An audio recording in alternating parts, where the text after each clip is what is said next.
And finally this morning to join them is Chuks Ojidoh. He's a grassroots mobilizer and community organizer with over 20 years experience in developing innovative strategies for promoting citizens' engagement, especially at the community level. He is currently the Deputy Director and Head of Governance Program of Community Life Project, one of Nigeria's leading civil society organizations. Again, a round of applause for Chuks. So handing it over straight to Stanley as they start off with new media and elections. One more person. Kenyan girl. We were looking for her earlier and we couldn't, no, him, her. We could not find them this morning. All right, and finally the last person who will be joining them on the stage is Sitawa Wafula, who is a blogger and will also be adding expertise to this panel as well. Please a round of applause for Sitawa.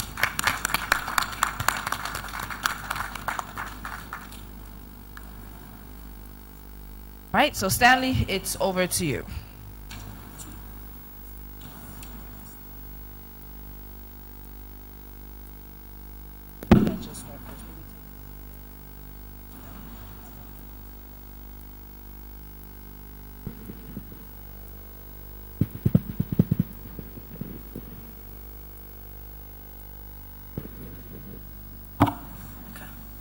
Work? Okay. All right, guys.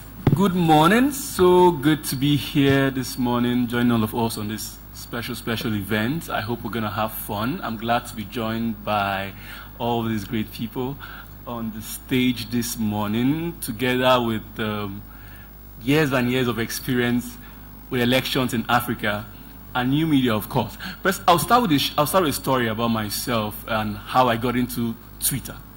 I mean, my entry into Twitter was political by default in 2011 May.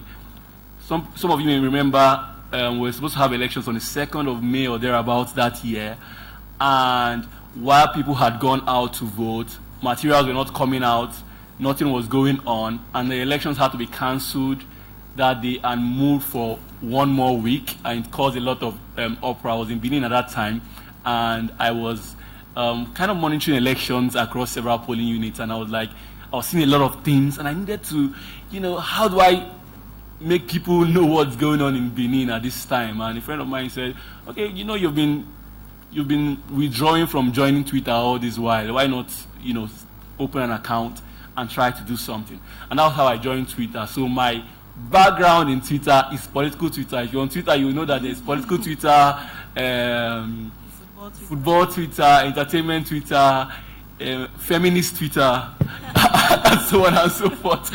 So my own is political Twitter. I guess that's why they asked me to moderate this panel. But it's so good to be here today. So I'll jump right in.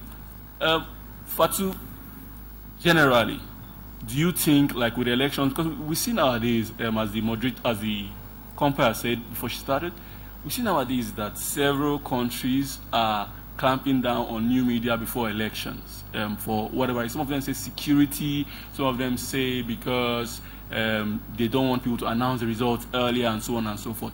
Generally, taking into consideration the argument for those people and the argument of some others who say, no, we need it for elections. Where do you stand? Do you think that new media is important for elections, and why?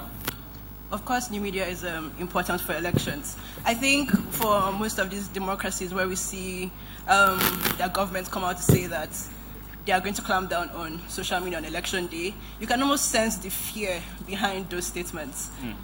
You cannot use people posting results as an excuse for actually clamping down on social media on election day. Because one of the things that is pertinent to that is everybody understands that the Electoral Commission, they are the ones that have that authority to release results. So if you come out and say, we don't want people posting results, or whatever excuse that it is that you have, then there's almost a sense that, you know what, these guys are threatened by the voices on new media. I was in Gambia recently, about 2 weeks ago, and we're planning this iReports election project there with we're trying to give citizens there the power to actually document their experiences. And if you know the way Gambia is like a small dictatorship, right? So one of the issues is that, one of our fears is that there's a possibility that they might decide to shut down social media on election day. I went to Gambia, I didn't have access to WhatsApp. I had to download Hotspot Shield to be able to use WhatsApp in that country. And my project partner, we had like a lot of issues in communicating, because sometimes his email was not working, his Facebook Messenger wasn't working, his WhatsApp wasn't working, so it was just a whole bunch of issues. I got a chance to go to the Electoral Commission and speak to the top brasses there about, trying to integrate technology and new media into the elections. And the kinds of responses I got were, where you cannot control social media, the internet. I'm like, if you're coming from that point of view of control, then you're not really ready to do this, because you cannot think to, first of all, control the internet. You cannot control it. You can control what happens within your space, and you can tell people, put as a disclaimer, if you're releasing results, people can disregard that. But whatever comes out of the Electoral Commission is the final authority. New media is very important to the elections. Technology is very important to the elections. And with the way we see the landscape of elections going across the world, it is very important that new media and technology needs to continuously play a role in that, because it provides transparency, and that's why it also lets for tech giants like Twitter and Facebook have their civic tech tools, be very instrumental in the electoral process, because it's tailored for election features. So it's very difficult to decide to not integrate new media and technology in social media in the elections. Look at Europe, for example. There's a company in Europe, it's called Sitawa. They do great work around elections and technology. In fact, right now, they are trying to explore ways to make it easier for people to stay at home and vote. So all you need is your mobile phone. So if you already have people and democracies thinking that way about making elections and technology citizens-based and designing it around the comfort of citizens, and you're back here talking about shutting down social media on election day, then you can see where that gap is, and you can see that it's critical to bridge that gap. All right, thank you. We're now being joined by Aiden Eyakuze. I'm sorry I'm late. Yeah, you're welcome. Did I get that right? Yes, perfect. Okay, he's the executive director of Twaweza. All right, welcome, sir. Sitawa, you're Kenyan. I would like to get your own thoughts about, I guess it's for you. I'd like to get your own thoughts generally, new media elections in Kenya. How well is it used in Kenya, and how much do citizens desire it? Do you think, sitting here, do you think that is a positive as well? New media in Kenya has sort of given a platform for people to share their voices. Okay, sorry. I have, kindly don't use flash on me. Sorry, I should have announced that earlier. So it's sort of given people a platform through which they can put the leaders and the people in power sort of into accountability, which was something that was almost impossible before. So, and I think what my sister was talking about, the need to have that quote-unquote control, is because then if I am in power and I'm not doing that thing that I'm supposed to be doing. Before, it was a little bit harder for people to keep asking me. But now, every time, everywhere, everybody is talking about the road. Everyone is talking about the lack of hospitals or medical personnel and all those things. So in Kenya, it's given people that sort of space to amplify their voices, and which has made it, which has made Kenyans more participatory. So, not saying that they were not really participatory before, but just the same way you said you got on Twitter, and then it makes people more participatory, and they want to know what is happening. And if so and so said this, they want to know, are they living up to their word?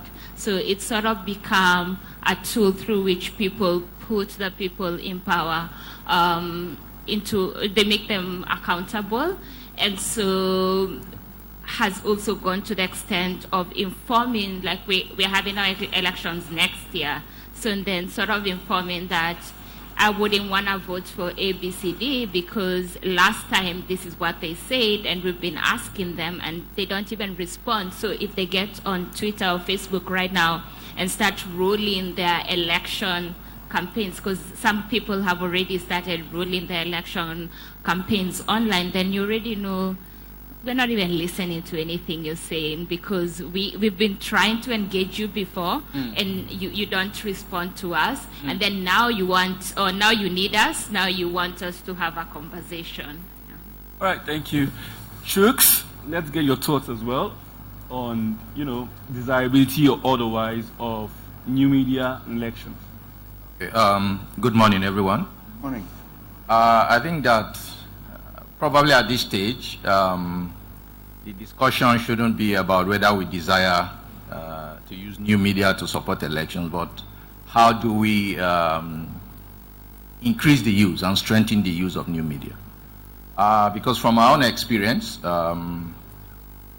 new media and technology has helped to move our electoral process forward. If we recognize where we were in 2007, 2003, and where we are now, in terms of the openness, in terms of citizens' engagement, in terms of the participation of people in monitoring election, I think we've gone very far. For me, the discussion really is how do we strengthen this engagement? There's hardly been any case where you see that new media destroy the electoral process. You find that everywhere it is used, in spite of the initial fears, it turns out to be something very wonderful because election and democracy is about inclusion. So it allows everybody to be part of the process. I will recall that in 2011, there was a lot of outcry about the use of mobile phones. It was a discussion that people shouldn't take mobile phones to polling units. Yeah. But of course, they came up with all sorts of stories that people are going to submit false results, people are going to, but we know that social media corrects itself and people are able to know which is true or which is false. And in 2015, we know that the process has been strengthened because people are able to interact. We have used new media not just to monitor election, but for civic education. And so people know what the process is. And the wonderful thing about it is that when we think of new media, we think it's only social, we think it's Facebook and Twitter. But the technology allows even grassroots people to also be on social media. You have platforms, you have Shahidi, you have so many platforms that can allow somebody in the village to be also part of this information network. So I think that new media and technology have strengthened our own election. I think that where we need to go now is to strengthen the use, is to also get the electoral body to also use new media more effectively. Between 2011 and 2015, there's been progress, but post 2015, I don't think there's been any conscious effort to use technology to deal with some of the weak points. And I'll just mention one. Before 2011, the weakest point in our electoral process was the registration and voters register. That has been cleaned up. Now we've seen that the next weak point is the collation process. Voting might go very well, but between the voting and collation, a lot of things happen. But technology and new media can allow us to deal with that issue. And I'll give a typical example. Most of our electoral officers are youth corpers. About 80% of our polling units are located where you have GSM networks.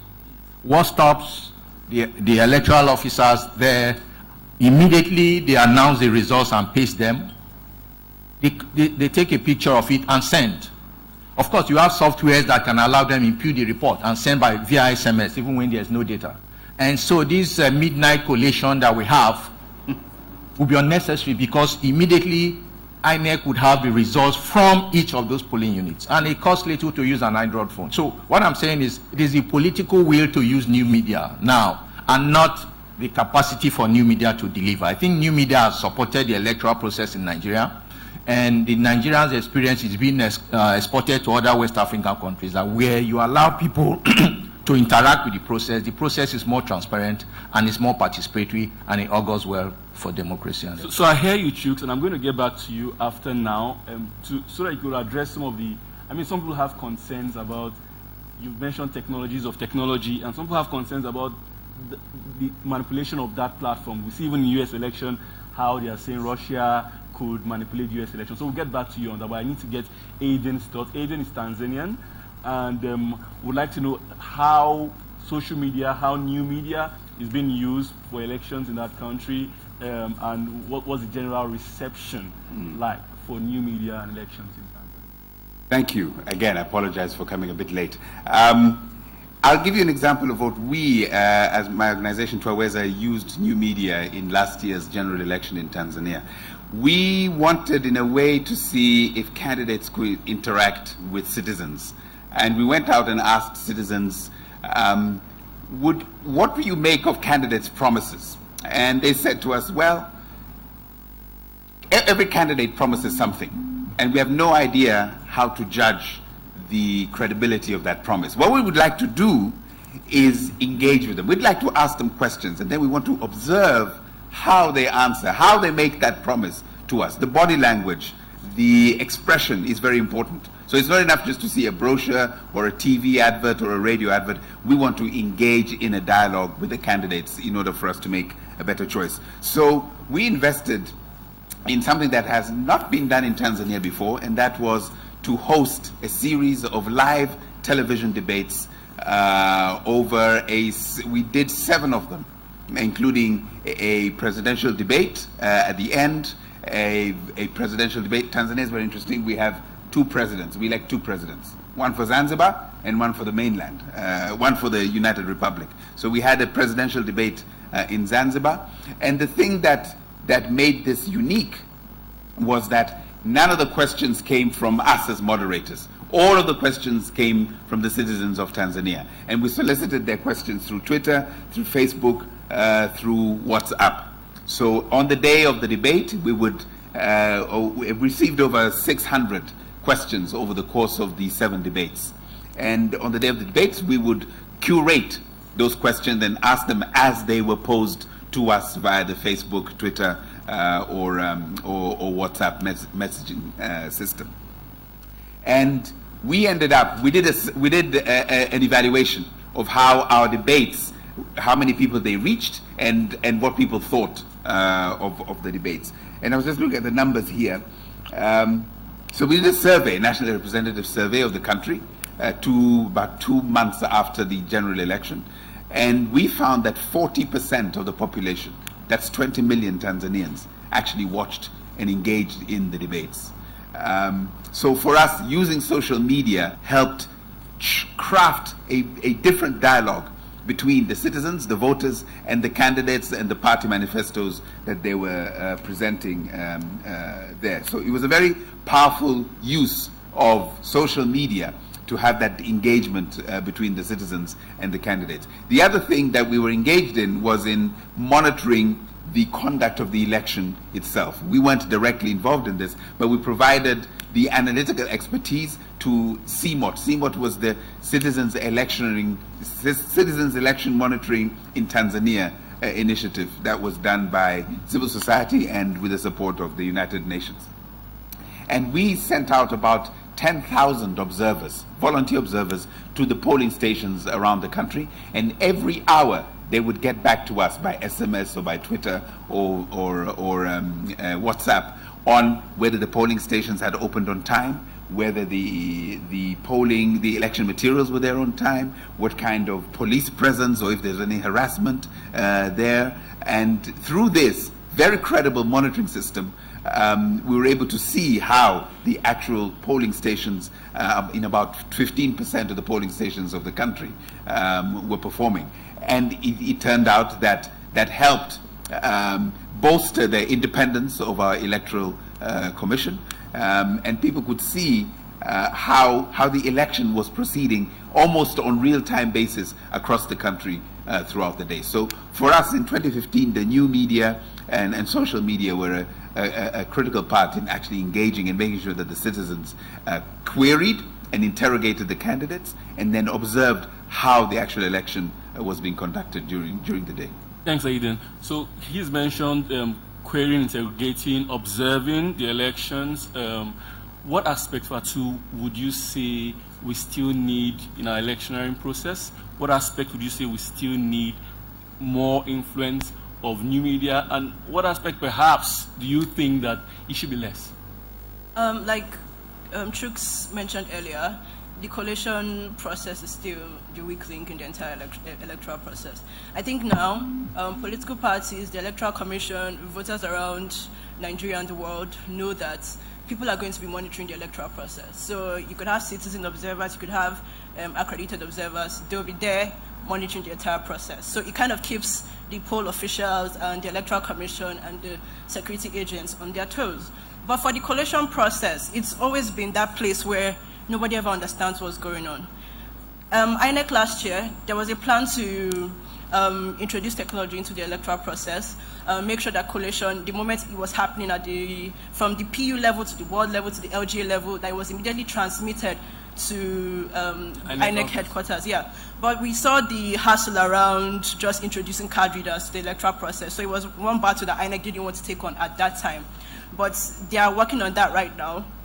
But still, the collation process. I mean, we just had Edo State elections recently, and it was a mess, you know. But for INEC, it was their first conclusive election, so it was almost like a success and a win for them. So nobody really wanted to look at the process. I mean, there was vote buying, people saw the photos, people saw the reports.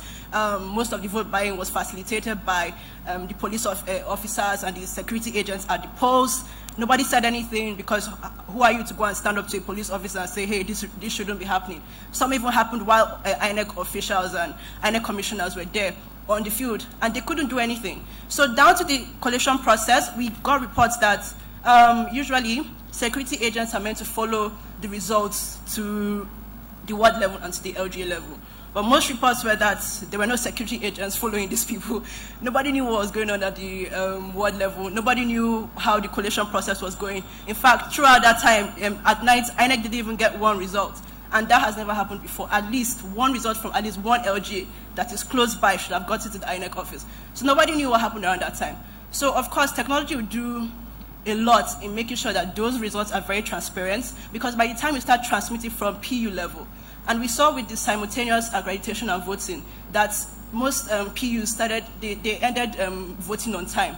So if you start transmitting results from 2 p.m., when most of the elections and the voting process is already ending, then you can start getting a sense of, you know, this is what's happening in this particular area, and then you can start getting a sense of what the results might turn out to be like. So in the event that it doesn't turn out to be that way, then you can start querying.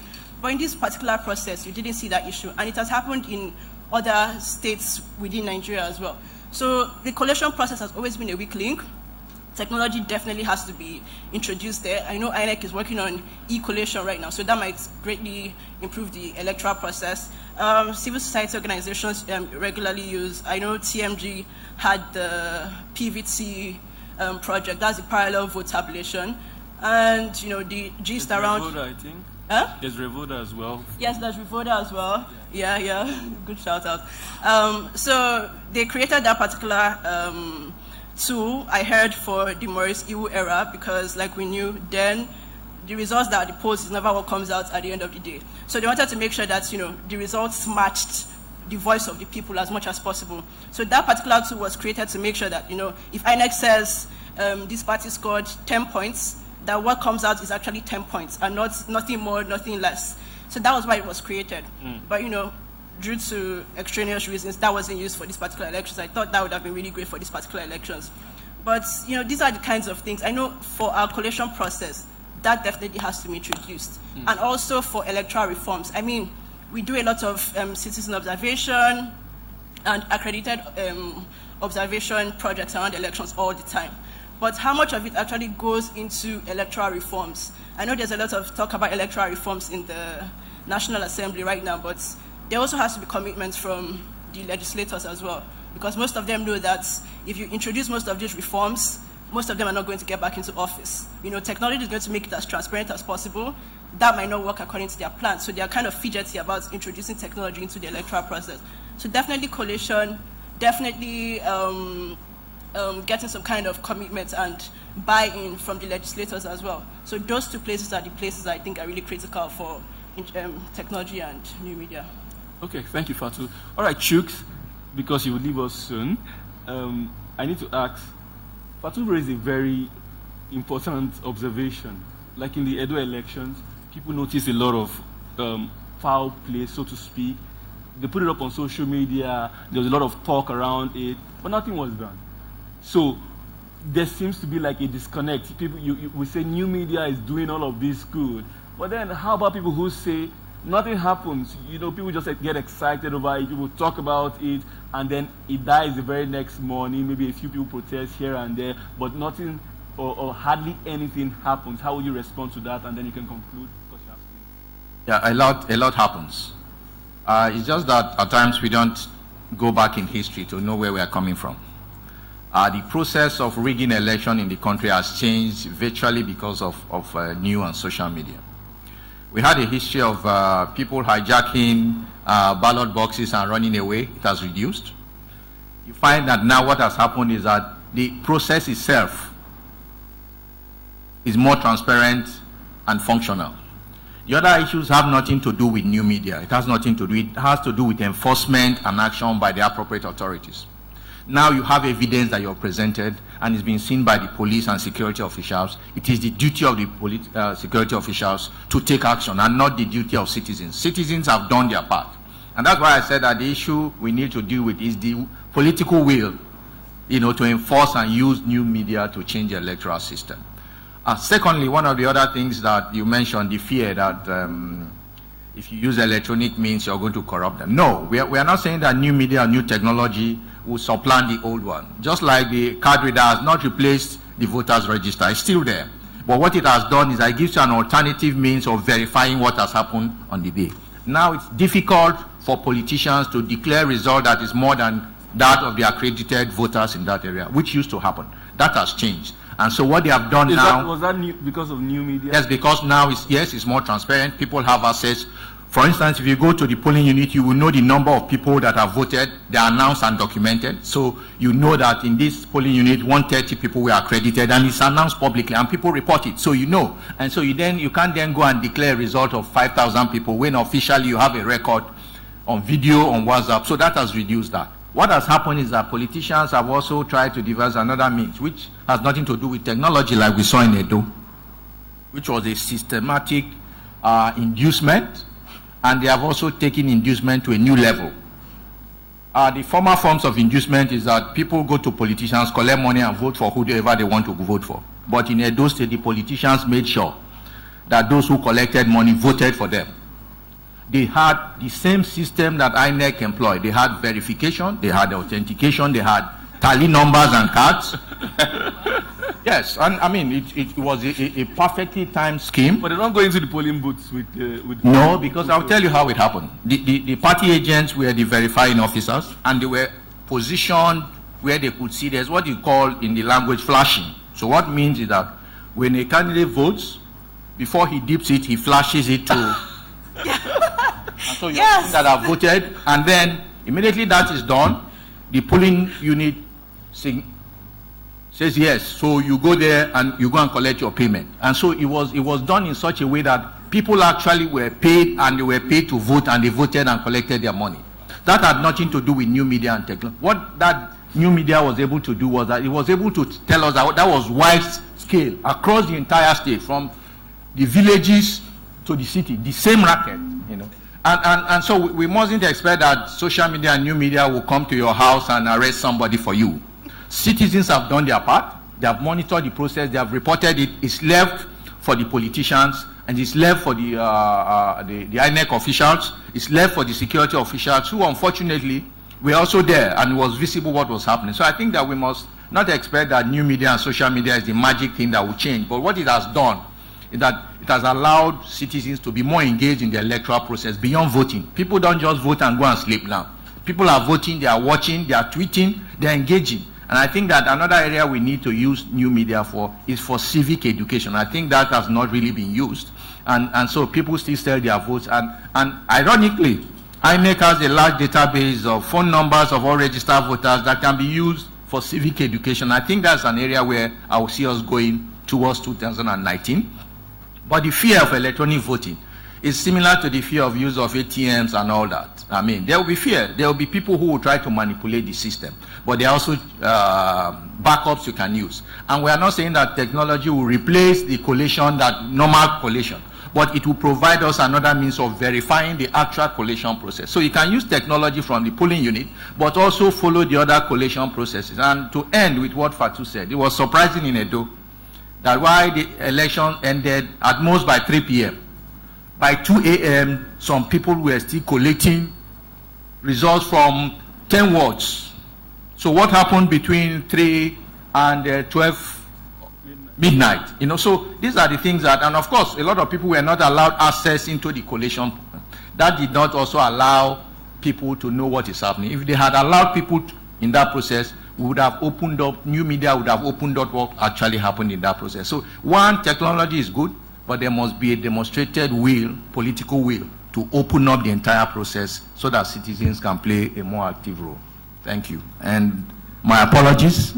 I have to run, but I'll join you back in a few minutes. I hope I'm allowed, please. Thank you very much. All right, thank you, Chuks. Please give him a round of applause. Okay, moving on. Sitawa, for Kenya, for the electoral process, how much more, in what areas would you think that new media could be incorporated to make the electioneering process better in that country?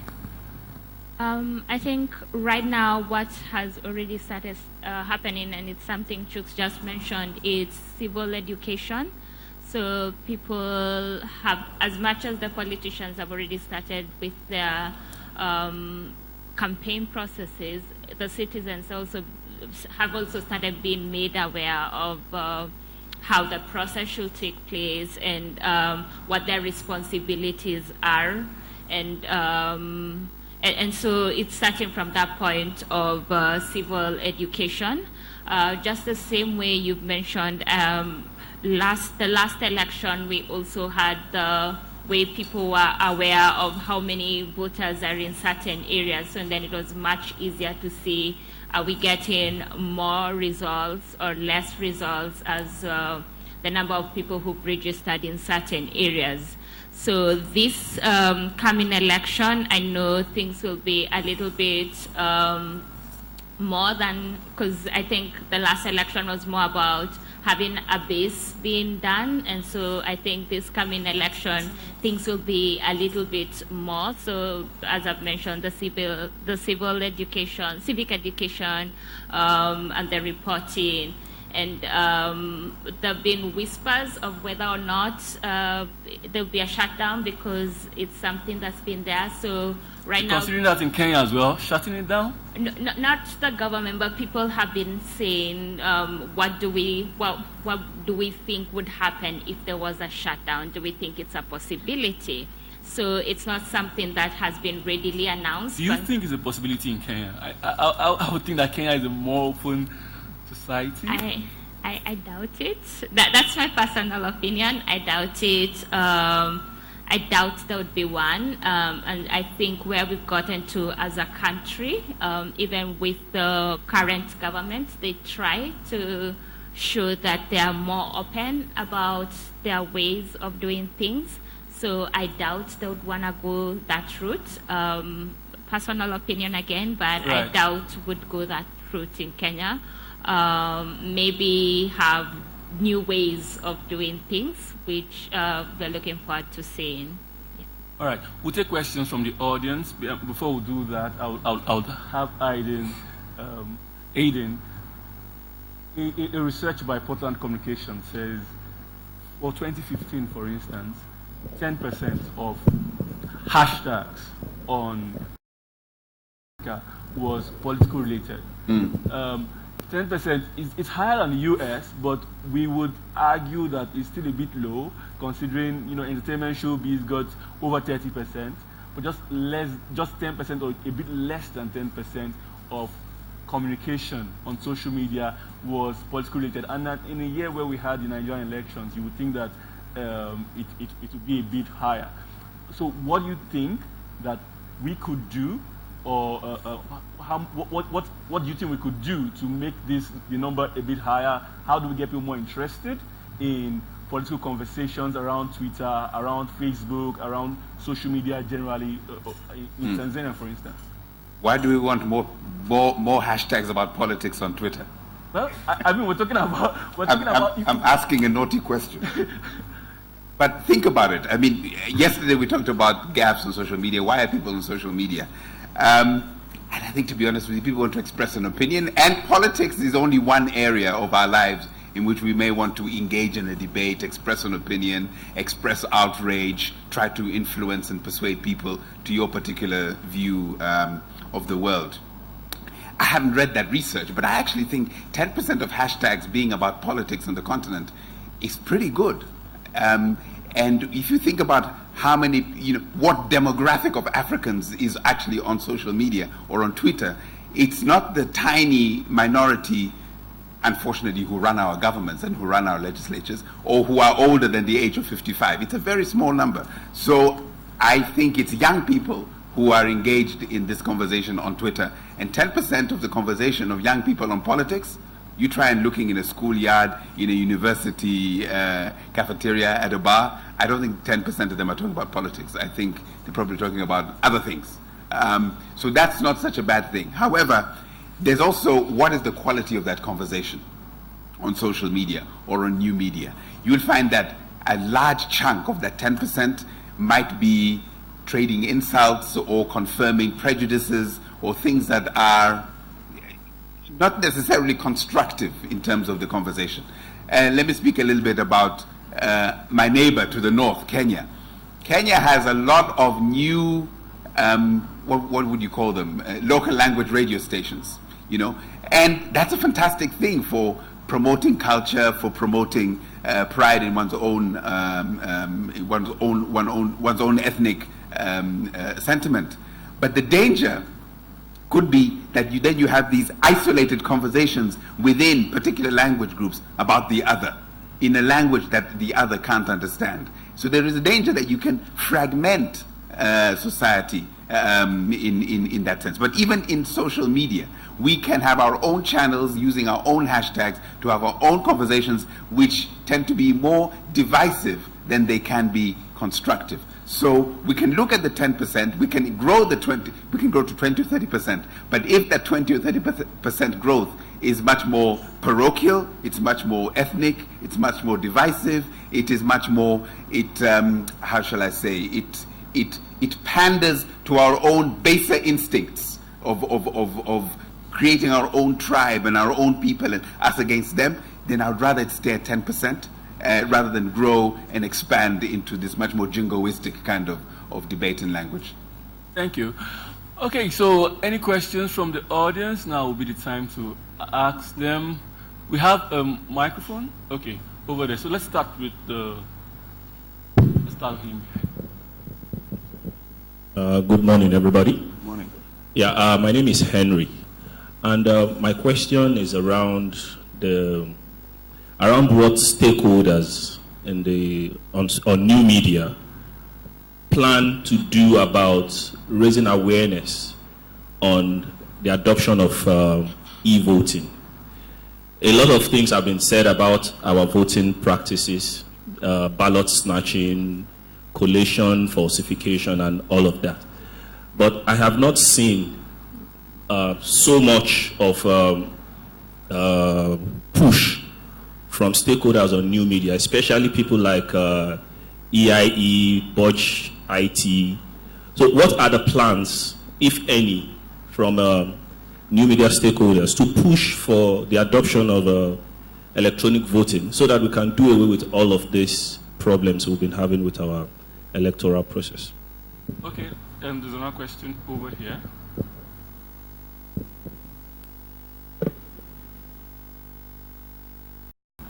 I'm not a politician, but if you are disadvantaged, like the issue of Edo State, the way it's being discussed, we should be very careful. Why do I say so? Because it's already in the tribunal. That tribunal they have served the other people paper. However, all these things happen everywhere. If we have to discuss it, let us be generalizing than mentioning a particular state, especially when it's still very new. That is just my observation. All right, thank you very much. Let's take one more before we get back to the panel. Good morning, everyone. My name is Aisha Yusufu. Basically, mine is it's a comment. There's a comment and a bit of a question. It's on the what's it called now? Card reader. I know it's not somehow related to this, but the fact is that what are we doing about card reader? Right now, we've heard that it's not part of the law. We've seen it gone as far as, I think, the Supreme Court, and they've said it's not part of it. The reason why we don't have as much discrepancy in the number of people that voted and the result that comes out is because there was a card reader in 2015 to put a checkpoint on that, to checkmate that. And if we do nothing about it right now, what's going to happen in 2019 when people know that the card reader is not there to read this, and people will be more can be violent in ensuring that they get the number of votes they have. 900 people can go to a polling unit, and at the end of the day, the result are coming out to be like 5,000. Are we looking at that? And there's something else that the gentleman that left said earlier on, that citizens do their bit by reporting these things, and that's it. I don't think so. Citizens must ensure, apart from using the social media to bring these things to fore, they must ensure that actions are taken. If nothing is being done right now of all these things that are being put out, citizens should be demanding. If it means going on the streets and demanding, we have to take it beyond the fact that we sit down, we put it on Facebook, we put it on Twitter, that is it, it's done, we all go back to our houses. We have to ensure that the right thing is done, because this is the only country we have. Like I tell people, we sat down here, our forefathers sat down here while people were exploring, and they came all the way to meet us here. We are sitting down here right now, people are doing space exploration. We are still fighting little things that we ought to have gotten together more than 50 years ago. We need to do something right now so that our descendants in 500 years from now, where probably it's only the black people that are left on Earth, other people have moved to space, Mars, and all the Pluto and whatever, they are not cursing us. Thank you. Thank you, Aisha. I just knew she was going to raise that Aisha is a great activist. Well done, ma'am. The final observation, the final comments from the audience.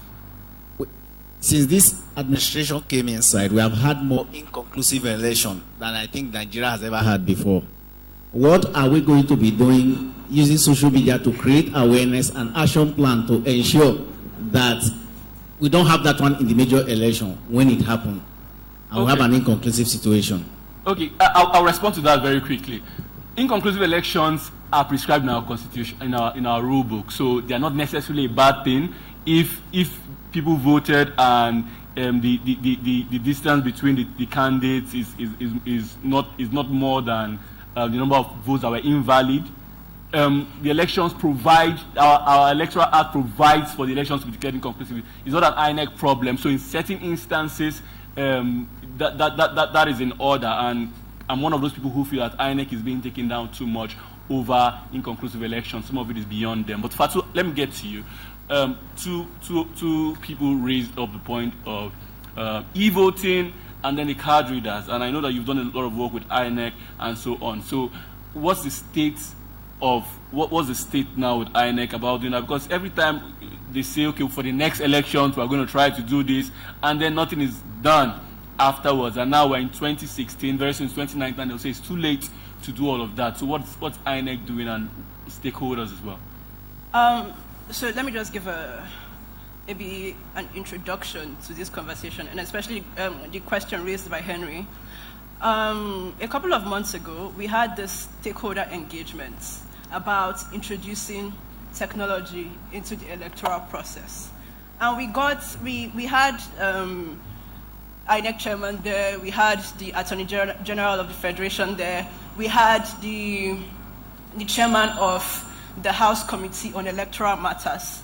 Mind you, this is a stakeholders engagement forum talking about integrating technology into the electoral process. And the person in charge of that conversation, or the person in charge of making sure that that gets to the House level and is passed as law, came there that day and said, Nigeria is not ready for this. We are not ready for integrating technology into the electoral process.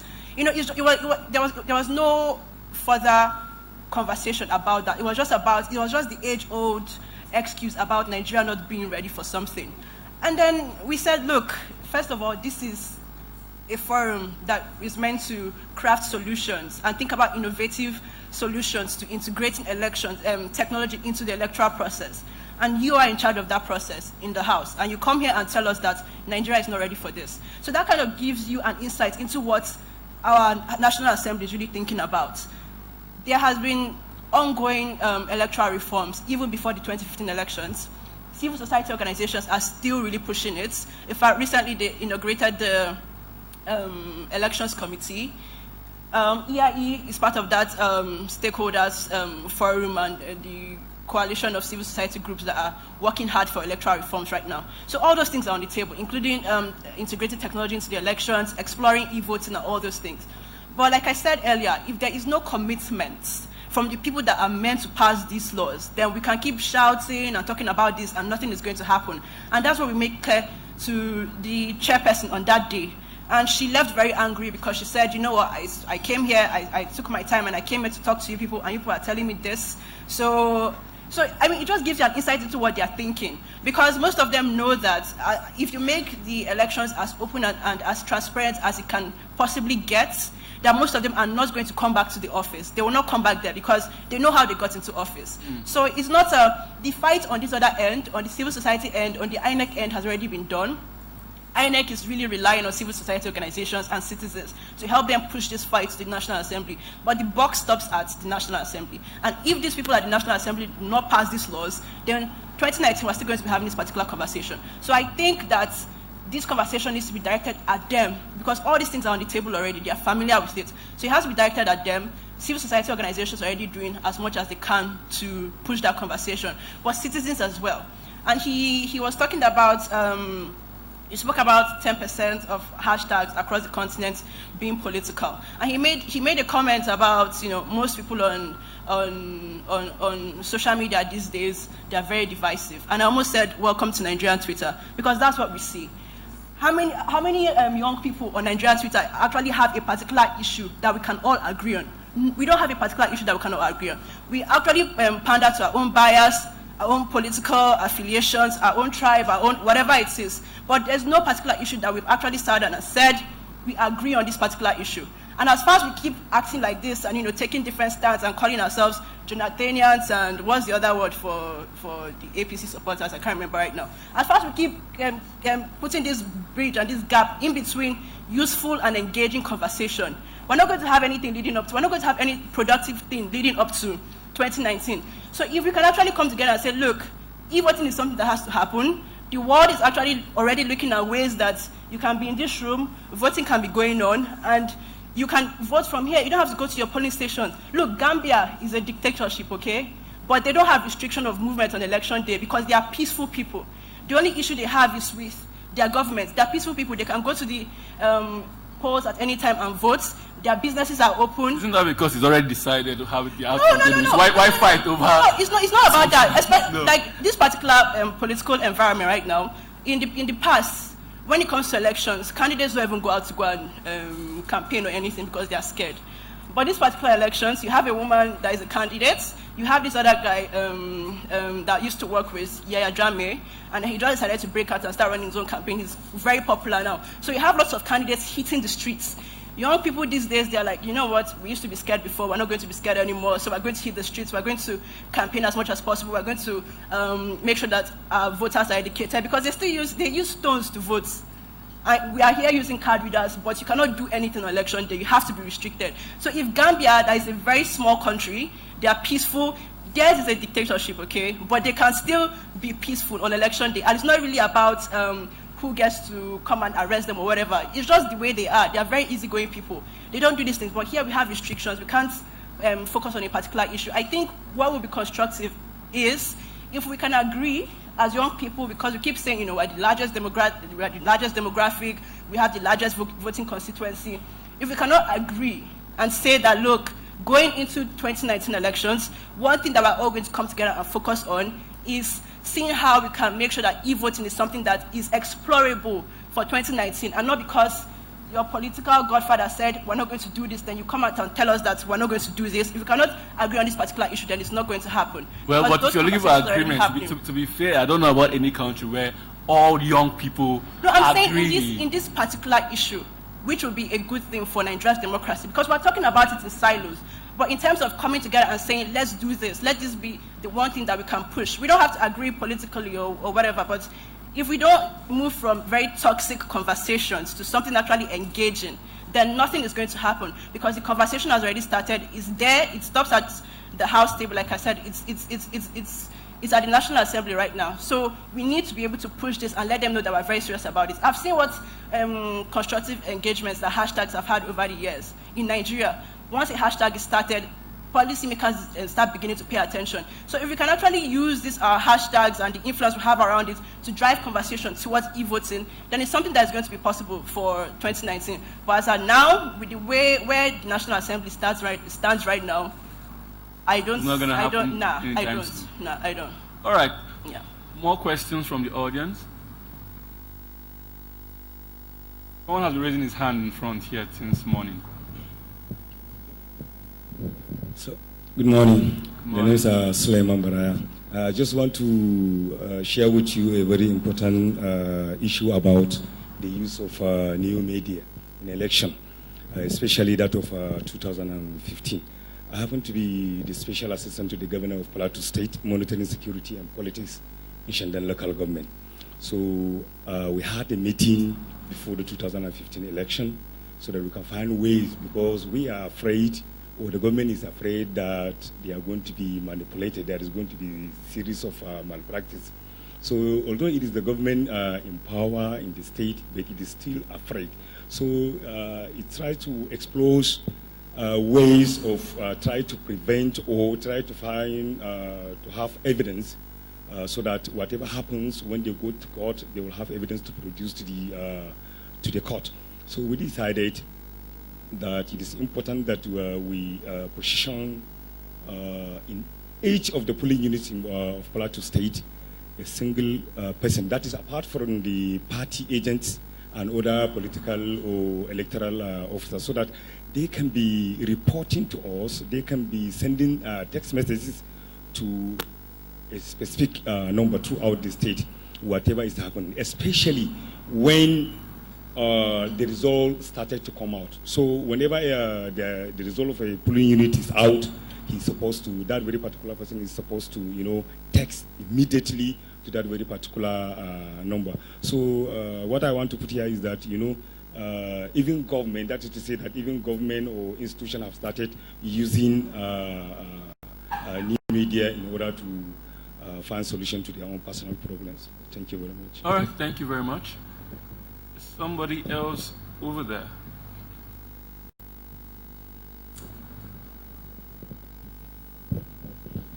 Well, good morning, everybody. Morning. My name is Mohammed Babangida Abdullahi. My own is a question. There is this perception, if there is election, there may likely be crisis either before, during, or after the election. So what role is the new media using in order to prevent this election from all these crises and everything? Okay. Aiden, can you help with a response to that? How can new media help prevent violence pre, during, and after election? Let me give you an example of Tanzania. Tanzania has a reputation for being a pretty peaceful country. So this last election that we had last year was very hotly contested. And we were worried that in certain pockets people might come to blows because of the passions that had been incited during the election. But I'll never forget a series of social media tweets and pictures on WhatsApp groups that circulated and went viral in Tanzania just a few days before the election, when passions were really very hot. And these pictures showed people with the two major parties' flags or T-shirts or colors. So the ruling party, the incumbent, has a green and gold colors, and the main challenger was red, white, and blue. And there were very many pictures taken of people wearing green and gold and people wearing red, white, and blue, walking down the street together, having a good laugh. There's a fantastic picture of a young man helping a small child wearing white, red, white, and blue cross the street, and this young man was wearing the green and gold colors. So these pictures helped, and they went viral, helped to reduce the temperature that had been raised in the country, helped to show that, you know what, after the election, we're still one country. After the election, we're still a united Tanzania. So that kind of imagery that went out helped dampen any sort of tough language, any really contentious debate or discussion that happened about the election might be stolen and people might be up to no good and there might be violence, and make sure you guard your vote. I think Donald Trump borrowed some of our own language for the American election. But there was this going around.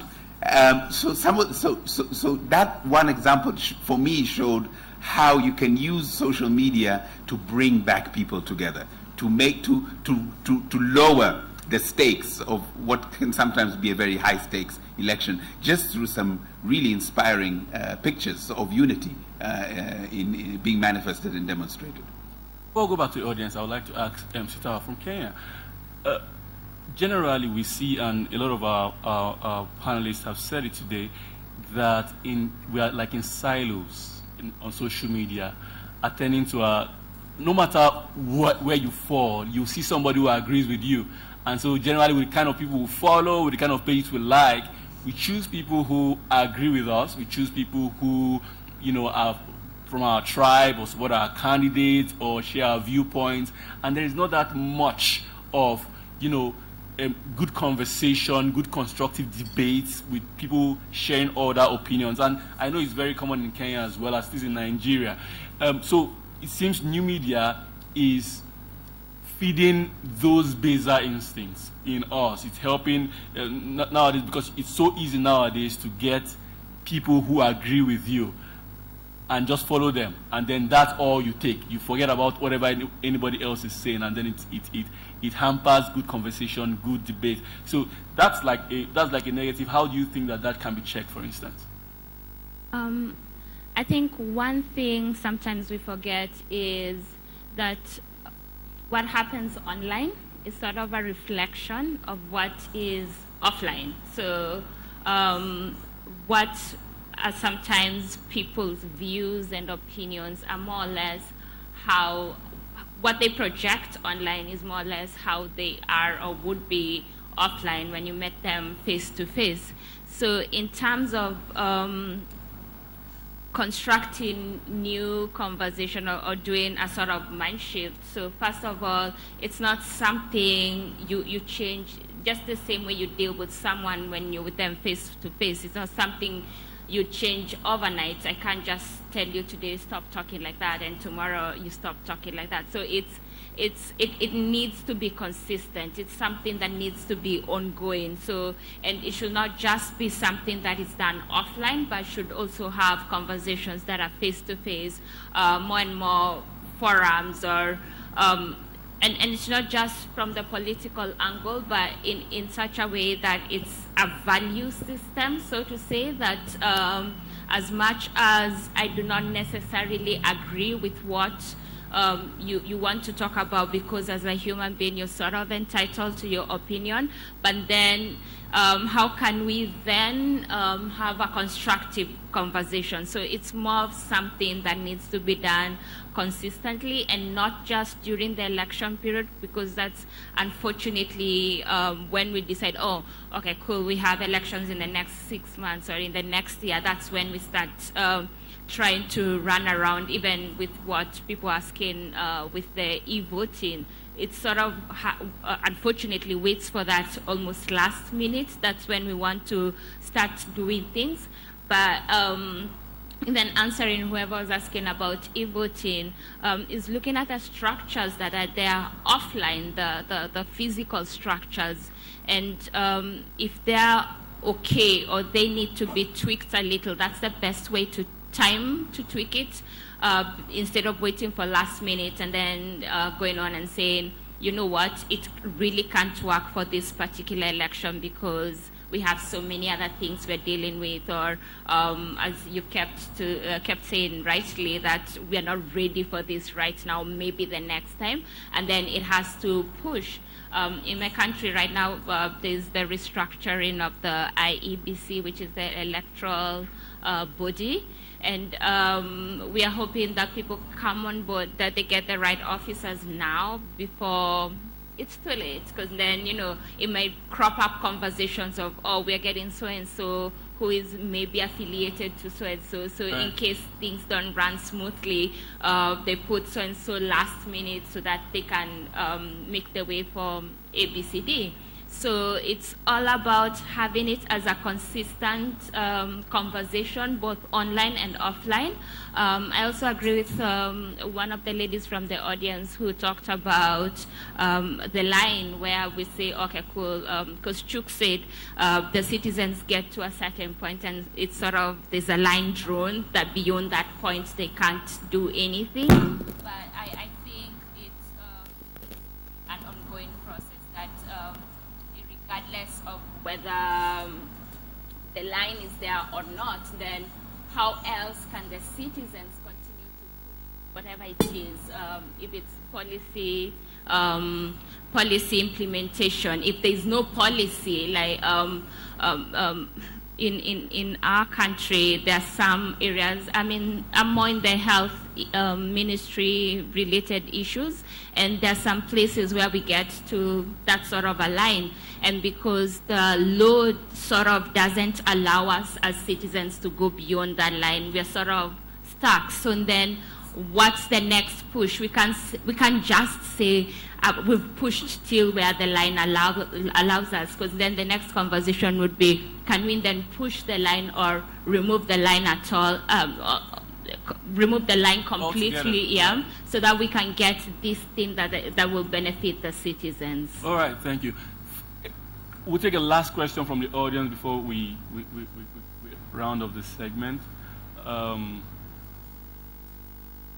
person behind. Just take the 3, 1, 2, and 3, and then we're done. Okay, we have to round up segments, so I'll just take 1, and then we're done. Sorry.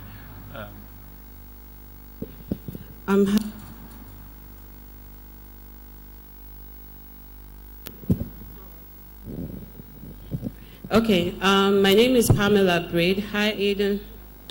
I was listening to you speak about the e-voting and the fact that so much work has been put in at the level of National Assembly, where you have to change these laws.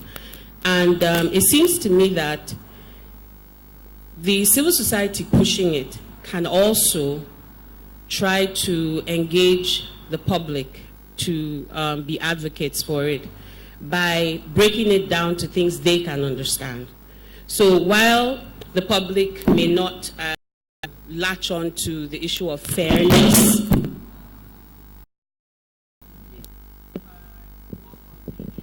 if I can buy a fridge in my house from my phone, I should be able to vote as well. So that could be something to think of pushing.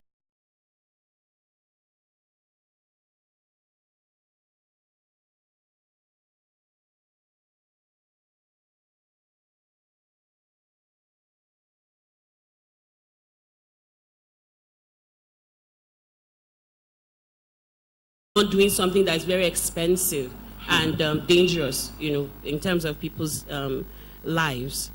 And I'll sign off now. Just a question, and I'd be interested to know what issues people tend to agree on, because I know they don't disagree on everything. So it would be interesting to know, in the course of your work, what do you think people agree on generally, irrespective of what party, religion, tribe, or whatever they're on? Thank you. Okay. Fatu, you respond to that and round off, and we'll get final thoughts from the other panelists, and we'll close this. great suggestion in terms of civil society engaging the public more. There's definitely conversation around that as well, but I think more has to be done, obviously, just to make it a very holistic process. And in terms of what people agree on in this space, most Nigerians and most people that have met agree that, e-voting has to happen sooner than later.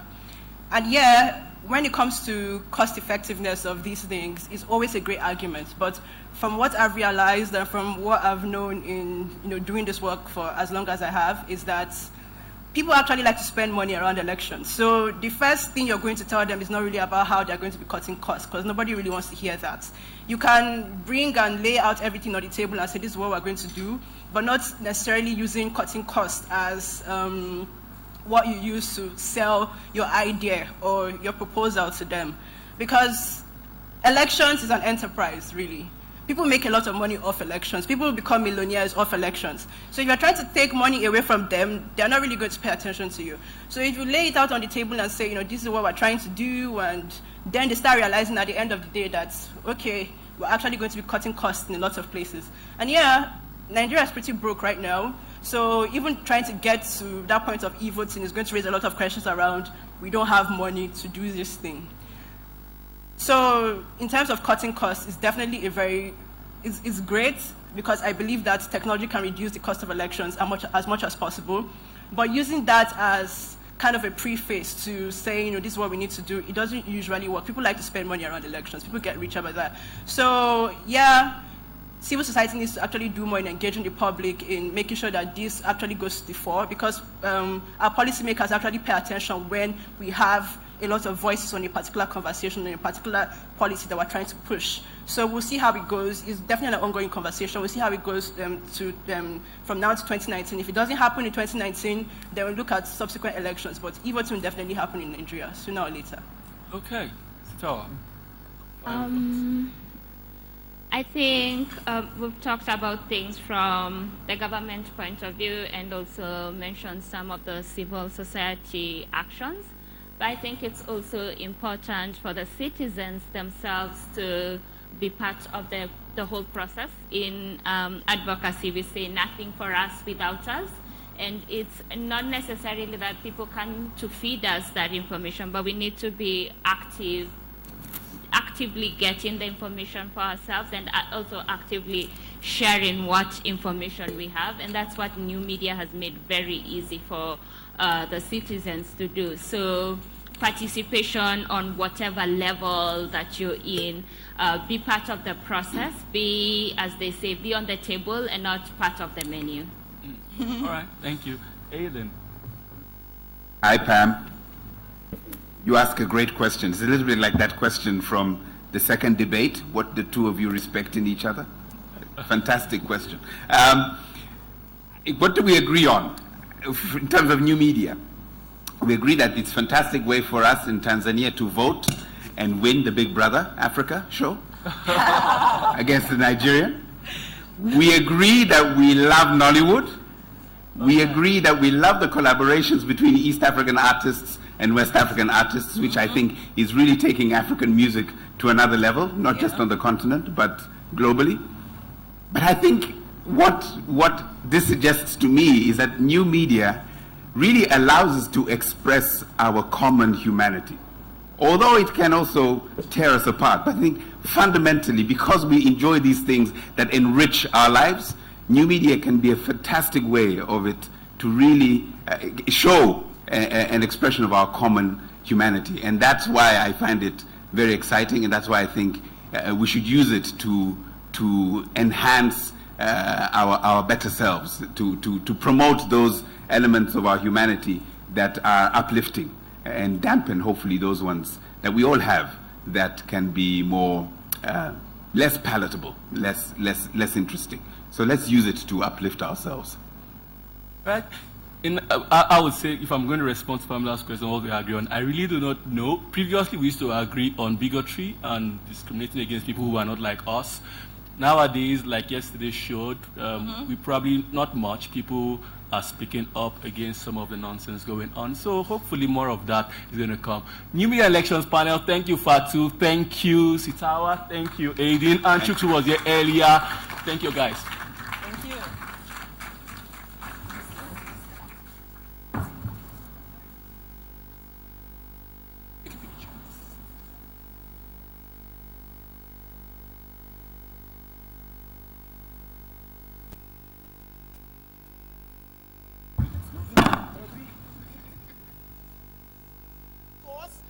Now they vote them in now we give them power. Guy. I am a citizen of Nigeria. I live and work in Nigeria. I believe in an open, transparent, and accountable government. How you see am? So millions and billions we dey hear inside Sockaway, taken abroad, illegal allowances, budget.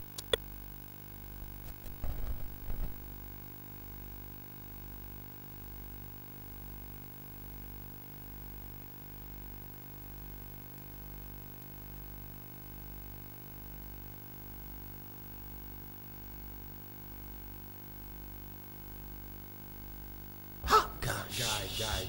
I am a citizen of Nigeria. I live and work in Nigeria. I believe in an open, transparent, and accountable government. How you see am? So millions and billions we dey hear inside Sockaway, taken abroad, illegal allowances, budget padding. Well, he don't do. See. Maybe government, president or senators get power. Now we the citizens, because now we they vote them in now we give them power. So make we shine our eyes well. Anything we fit do, make we do. After voting for election, stay awake, engage your lawmakers, sign petitions if needed. Amplify the issue on social media. Anywhere and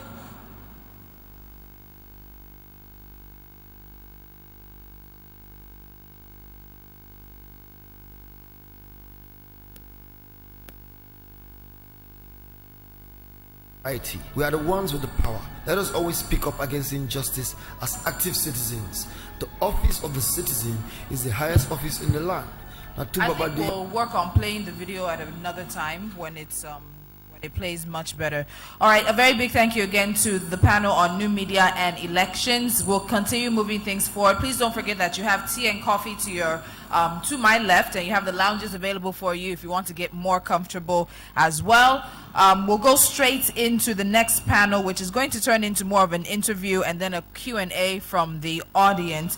And to moderate that panel, I wasn't able to give him a really great opening yesterday, so let me do that this morning. The moderator for the panel is Gbenga Shesan, who is one of the founding board members of Enough is Enough. He's the executive director of Paradigm Initiative Nigeria and Nigeria's first information technology youth ambassador, also serving as vice chair of the United Nations Economic Commission for Africa's African Technical Advisory Committee. Please, a round of applause for Gbenga Shesan. It's just 11. I think we can do better than that. So I think we're all a little bit awake. And joining him to discuss new media and national security. The question is new media a threat to national security? How has new media influenced or impacted matters concerning national security? Is Captain Babangida, Umar Babangida Aliyu. Please, a round of applause for him. He's a national security resource and solutions options consultant, a former military intelligence officer, as well as member of the 40th regular course. He served in the Directorate of Military Intelligence while in service, and right now he is the chief executive of Goldwater and River Sands Consult. So please get your questions ready. I know many of us have concerns as to how new media was used in the previous elections and how we're seeing governments across the African continent adapt or try to suppress new media as we continue to grow on the continent. So a great conversation we'll be having with them. Get the questions ready and enjoy.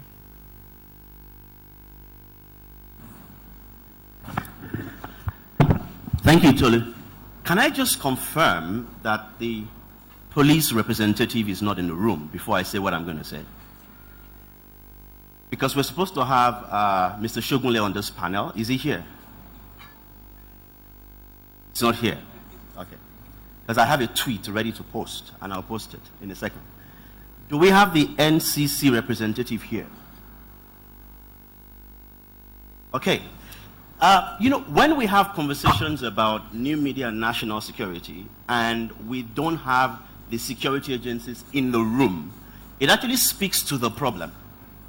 So I have that tweet ready, and right now I will post it. Tweet. Because that was my suspicion. My suspicion was that, and it happens all the time, we asked to have a conversation about this new space called new media and how it is understood, interpreted, and acted upon by security agencies, and they don't show up. My question is, how do you, as they choose to do, regulate what you don't understand? That's where the clash begins. But thankfully, I have a captain with me, and someone who works as a security consultant. So what I will do, I'd like to ask you a few questions, but my first question is this. Now, we've talked a lot about new media at this conference. What exactly makes security agencies add in the pants, or what is the fear about new media for security agencies, especially those affiliated with government? Okay, good morning all. I really feel excited and privileged to be here.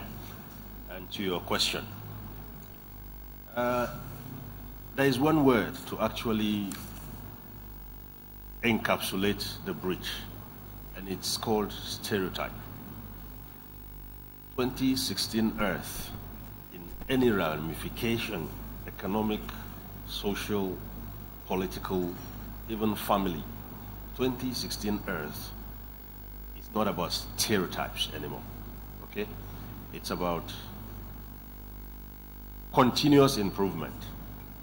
You see, best on 2016 Earth is outdated.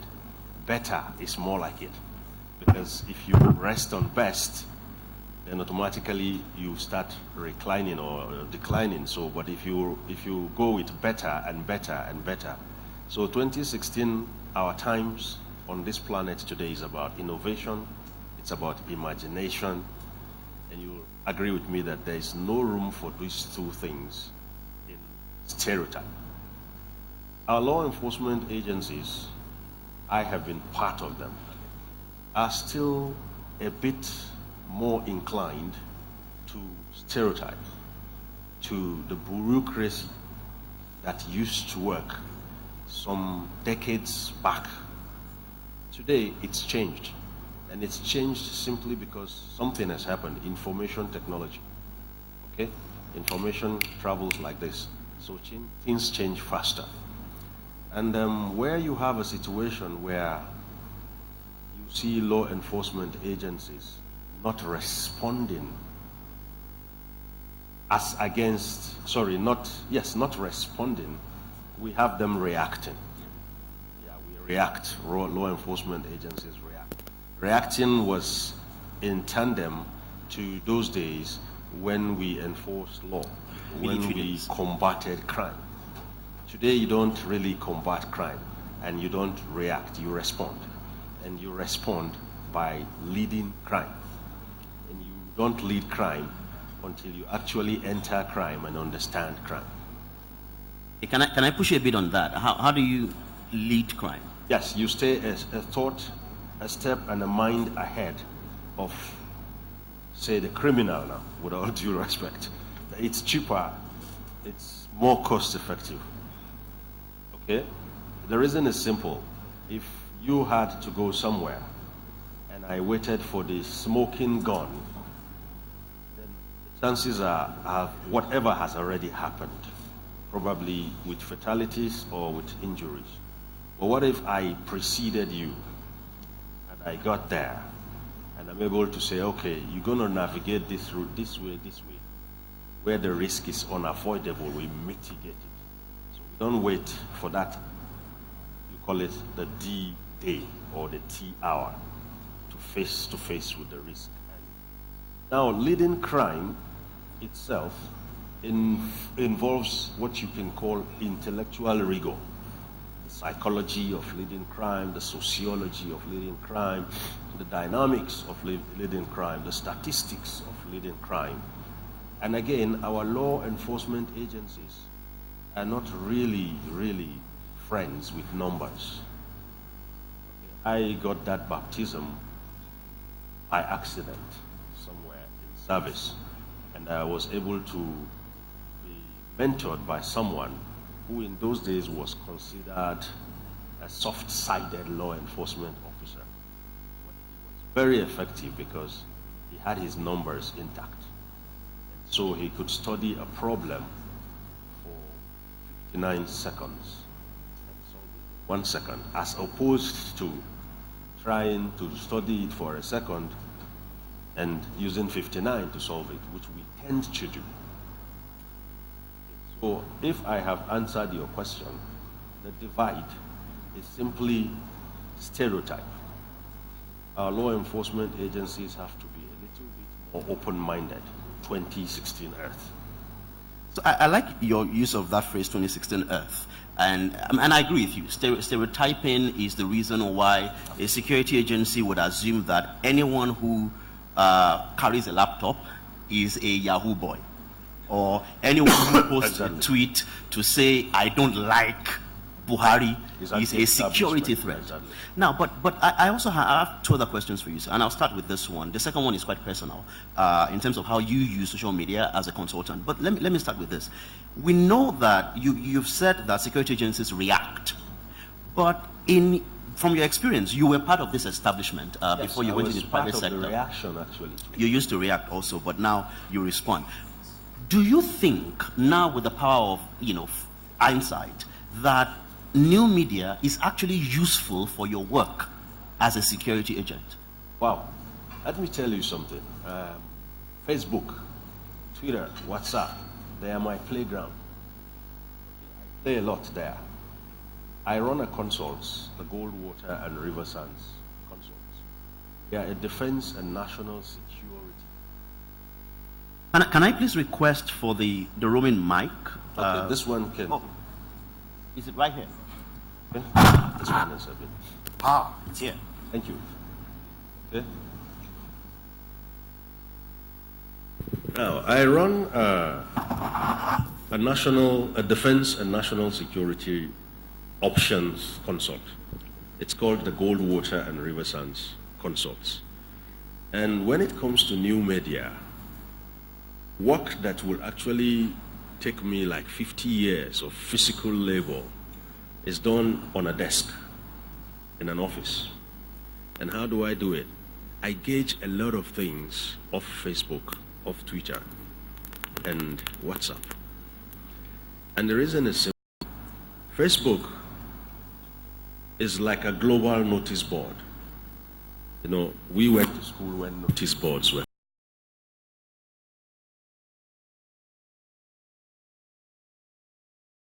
called pulse shots. I take shots off Facebook. So to me, I'll tell you why. It's a challenge to national security. I'll tell you how. National security itself has to be understood before you can see through my eyes. Most people sit and understand national security from the perspective of guns, boats, and bullets. No, it's just part of it. In fact, on the value chain of national security, if I could say that, the boats, the bullets are at the bottom of the chain, on the value chain. National security is actually a surname. And it's a surname for a family of so many members. Okay? You can connect with that.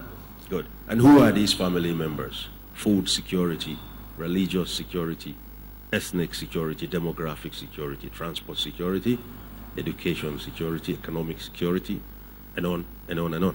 Maternal security, gender security. All of them fit into this family we call national security.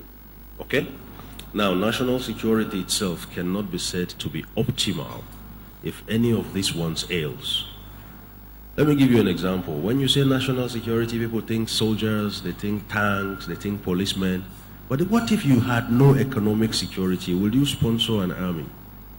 No. And what if there was no food security? There wouldn't be, a hungry man, they say, is an angry man, and soldiers march on their stomach. And if there wasn't health security, we say health is wealth, So if a country is not secure health-wise, then we can assume it's a poor country, isn't it? You need healthy soldiers to march. So you can see the correlation. Education security is also key. So national security itself, new media is a challenge to national security, and the challenge is two-pronged. The first challenge is we can leverage on new media to go places as I do. I get a pulse shot on this nation from my desk without having to travel anywhere. The next prong of it is there are challenges. And the challenges with new media, as we know them to exist, can prompt our agencies to expand and grow. Sometimes you need things to burn the mess out of you. Sometimes you need hard knocks or situations that can prompt you to explore or even exploit an aspect of you never knew was there.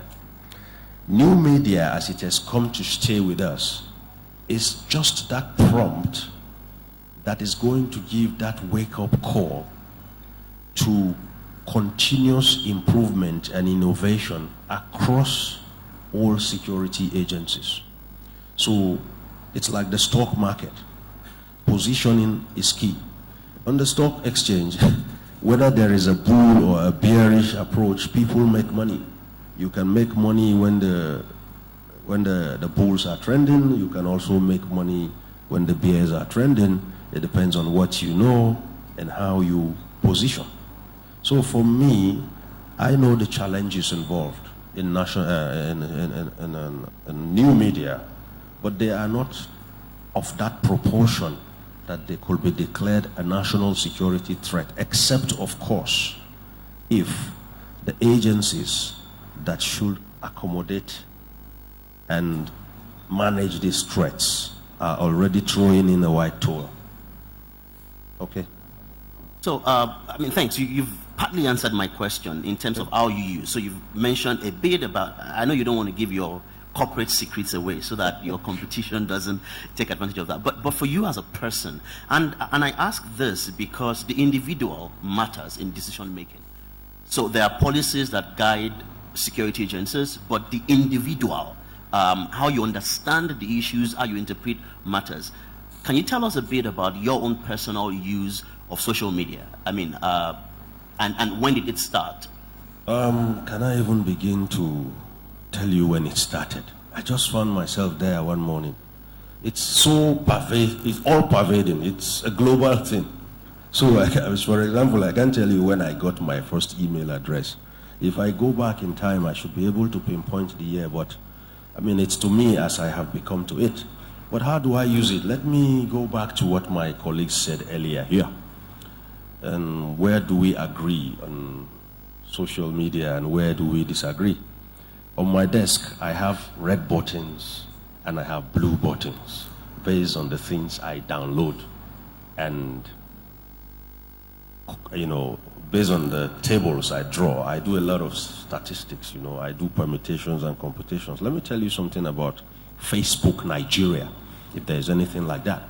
Facebook Nigeria agrees on football. Yes. I monitor people. I see people who use toxic language against each other when it comes to politics. I see them send themselves well done because they both love Chelsea or Manchester United. We agree on football. We agree on birthdays and anniversaries. Yes, I can tell you that. You know what I mean. Other than that, we also agree on things that are as toxic as corruption. When we talk about corruption in Nigeria, you will be surprised. There are no party differences. We all agree about it. Now let's go to the other side. We disagree on religion. We disagree on politics and politicians. We disagree on matters ethnicity. So it gives you an irony. It's like a twist of sorts. And when we try to do, from a national security aficionado, I try to say, what can I do with these statistics I have? Where can I stand the middle point where I can bring Nigerians together and do what we do when Nigeria scores a goal. We shout in one voice. And that is the thrust of, our motivation and what we recommend for agencies that are willing to see and speak with us. There is so much just on social media our law enforcement agencies can glean off. Not about fighting crime. No. We've been fighting crime. It's not getting any better. But about leading crime. I tell you, about leading crime. And when you lead crime, what simply happens is when the criminal gets there, he just discovers, hey, these guys have just left here, you are late. So yes. I mean, I have two more questions for you, and then I'll allow the audience to ask questions. One, I'll give you a scenario, and I will ask you how a 2016 Earth compliant security agency should respond. And this is personal, so no one is going to get into trouble. And this has to do with myself and the state security services. Okay. So when the Chibok girls were kidnapped, were abducted, people started tweeting about it. And I did tweet about it. Nigeria was going to host an international event, the World Economic Forum, and I kind of had a part to play. So I reached out and started tweeting and said, okay, well, I reached out to the WEF to say, your event is going to allow the government some form of distraction. They will just host the event and move on, okay? They'll move all the police officers to Abuja and all that. But that didn't work. They said, we're going to go ahead with the event. And I was fine with that. So I went to the next thing I could do, posted a simple tweet and said, let's do a Twitter hashtag hijack. So that every time somebody posts something about the event, also post bring back our girls. And somehow that escalated very quickly. And then I got a letter from the SSS, got an invitation. And the reason for that was because I used the word hijack. And that was supposed to be a matter of national security. Now, that is, as far as I'm concerned, a 1993-94 response, or maybe a 1983 response.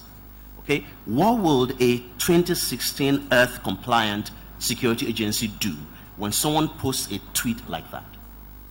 Okay, I tell you something. First and foremost, you have to profile the tweet, the content of the tweet, the motive of the tweet. What was the person's intention? Yours was just an awareness to bring people in. And probably you exploited the trend of events then, particularly as it involved our daughters, the girls who were probably also hijacked in their school. There are words you can call triggers. And these triggers could be positive, they could be negative, depending on the content and the context within which they are used. If I were to have done that profiling of your statement, I would have probably written on your back. I will actually allow you to make the credit and we will get a profit. I will leverage on the publicity. How? Yes. Exactly? You said hash. We're hijacking what? So when everyone tweets one thing about the event, also add the... Exactly. What we'll simply do is we come out, we offer, or we give a press statement. We say, look, we are sincerely concerned about what is happening. We want to have these girls come back home. We are looking to see more people like you align with and bring... Look, I'm going to steal your show. I know, someone is already clapping for you. That's how that's how I was trained to do it while I was in the military intelligence. But let me tell you a story. Nigerian military intelligence. Yes, let me tell you a story of why it's different. The economic forum which you spoke about shut Abuja down. If you know how much Abuja makes in one day, and you multiply that by the number of days, 3 days, you would have known how much Abuja lost to the forum. If you know how the security chieftain of any of the dignitaries who came from out there will respond when he walks into your town and sees your town being shut down because you're hosting people for 3 days, you'll know how some of us feel when we stand beside our peers from out of this nation.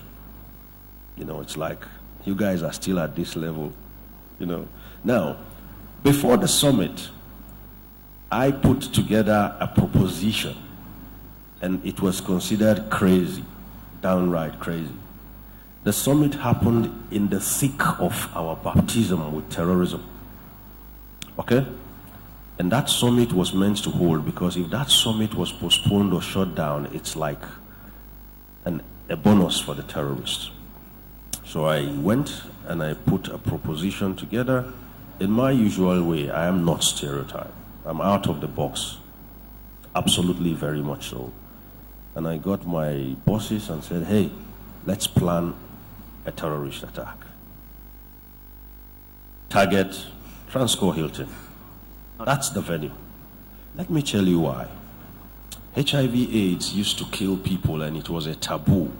The more we tabooed it, the more lethal it became. Families didn't want to identify with it. They threw people who had AIDS away. But what happened when we started talking about sex and even teaching children in primary schools about sex? Armed robberies is a taboo. You go to the bank and you mention robbery. I've been detained for predicting a robbery. And I went to the bank and said, you're going to be robbed in 6 weeks' time. Yes, it was serialized. In Goldwater and Riverside, we take data. We buy newspapers and just keep logging in. And when you do your trend analysis, you just query your data, you'll be surprised. You know, a trend just jumps into your face and you're like, oh my God. And so it was that banks on the Epe, Ozumba, Mbadiwe axis in Lagos were being robbed at 6-week intervals. I went to the next bank and I said, you are sitting on a potential robbery incident. Oh, wait a minute. I was given a bottle of soft drink, and the next thing, a law enforcement agency showed up and we went to their office. But luckily, some of the officers we met at the office were my students. I trained them. And they said, no, this one cannot be a robber. But 6 weeks later, they were robbed. That bank was robbed with flying boats from the sea. Okay? Now, there is nothing wrong in entering the head of an armed robber so you can see through his eyes. And there's nothing wrong with taking the mind space of a terrorist so you can see through his eyes. And that was the intention. We were supposed to plan it, and then instead of shutting Abuja down, we'll have dedicated routes through which dignitaries will make it from the airport to the venue. Thank God the venue and their quartering was co-located. That's it. That's how people who grow think. You make this sound so sexy and fun. Oh, it's fun. Seriously, because it's, I don't know how many of you are thinking like me right now, like, so this man trained in Nigeria and is speaking this way. This is not a reality. So my question to you is this.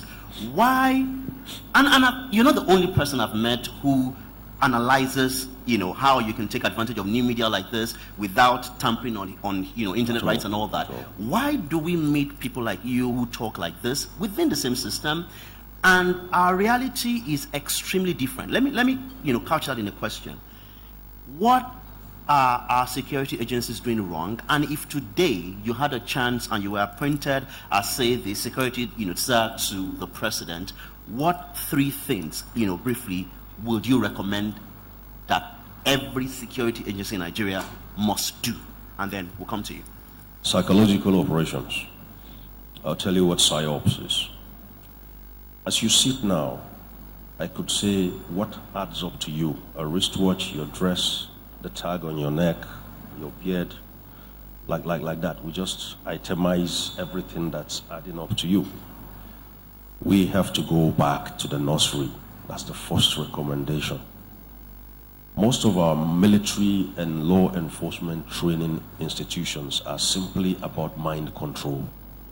Mind control itself is an aspect of psychological operations which intelligence agencies use. There's nothing bad about it.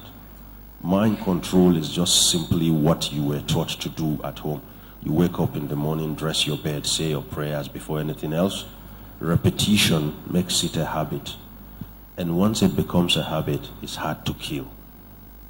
Now the habit is stereotype.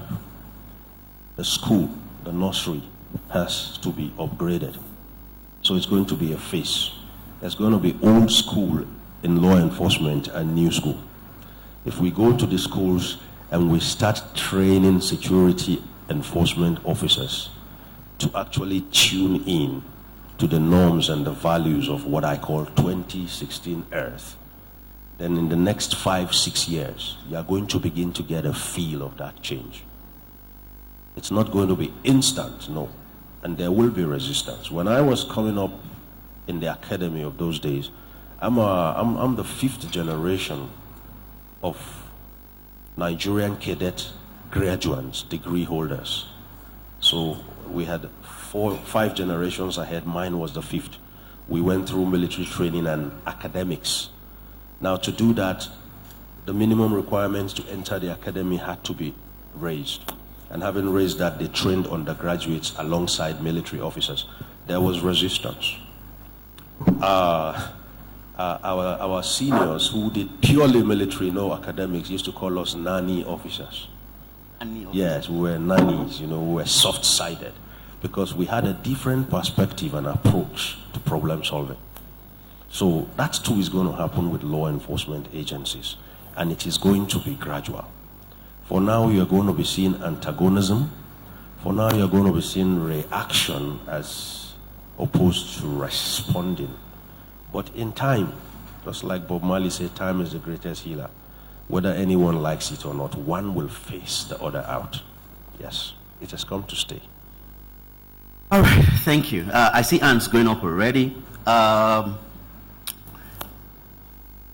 2, 3. Okay, we can start from the right, and then we'll walk towards the left. I'll take those first 3 questions. We've got, yes, okay, no one behind the podium. We've got 3 questions. Do you have the mic? Yes, please let her have the mic, and then she's next, and he's next. And then we'll come back if there's more time. Good morning. My name is Anne. Thank you for your presentation. Very interested in this subject because I guess Nigeria and Kenya have sort of dual problems. Our problems with Al-Shabaab and yours with Boko Haram. So it's dual. I have 2 questions. One, when it comes to social media dissemination of information on the internet, there's this website that I randomly go to called, I think it's Beagle, and it has a lot of information firsthand showing us what's going on, the kind of machinery and operatives that you use, soldiers behind the front lines. I've never quite been able to get the person behind it, even if we've had conversations online with them. And I ask, at what space and at what point is that a positive gain for the nation in terms of, breaking down the myths of how the military work and what's going on? Because I think they speak a lot more to the front lines than the Nigerian government and military ever, than the Nigerian security apparatus actually does on the outside. The second one, and I think, Benga, your what is it called? Your panelists might be sitting, there's an AU standby force meeting that is happening just within this hotel. So if you walk around lunchtime, you can get them to come back and sit.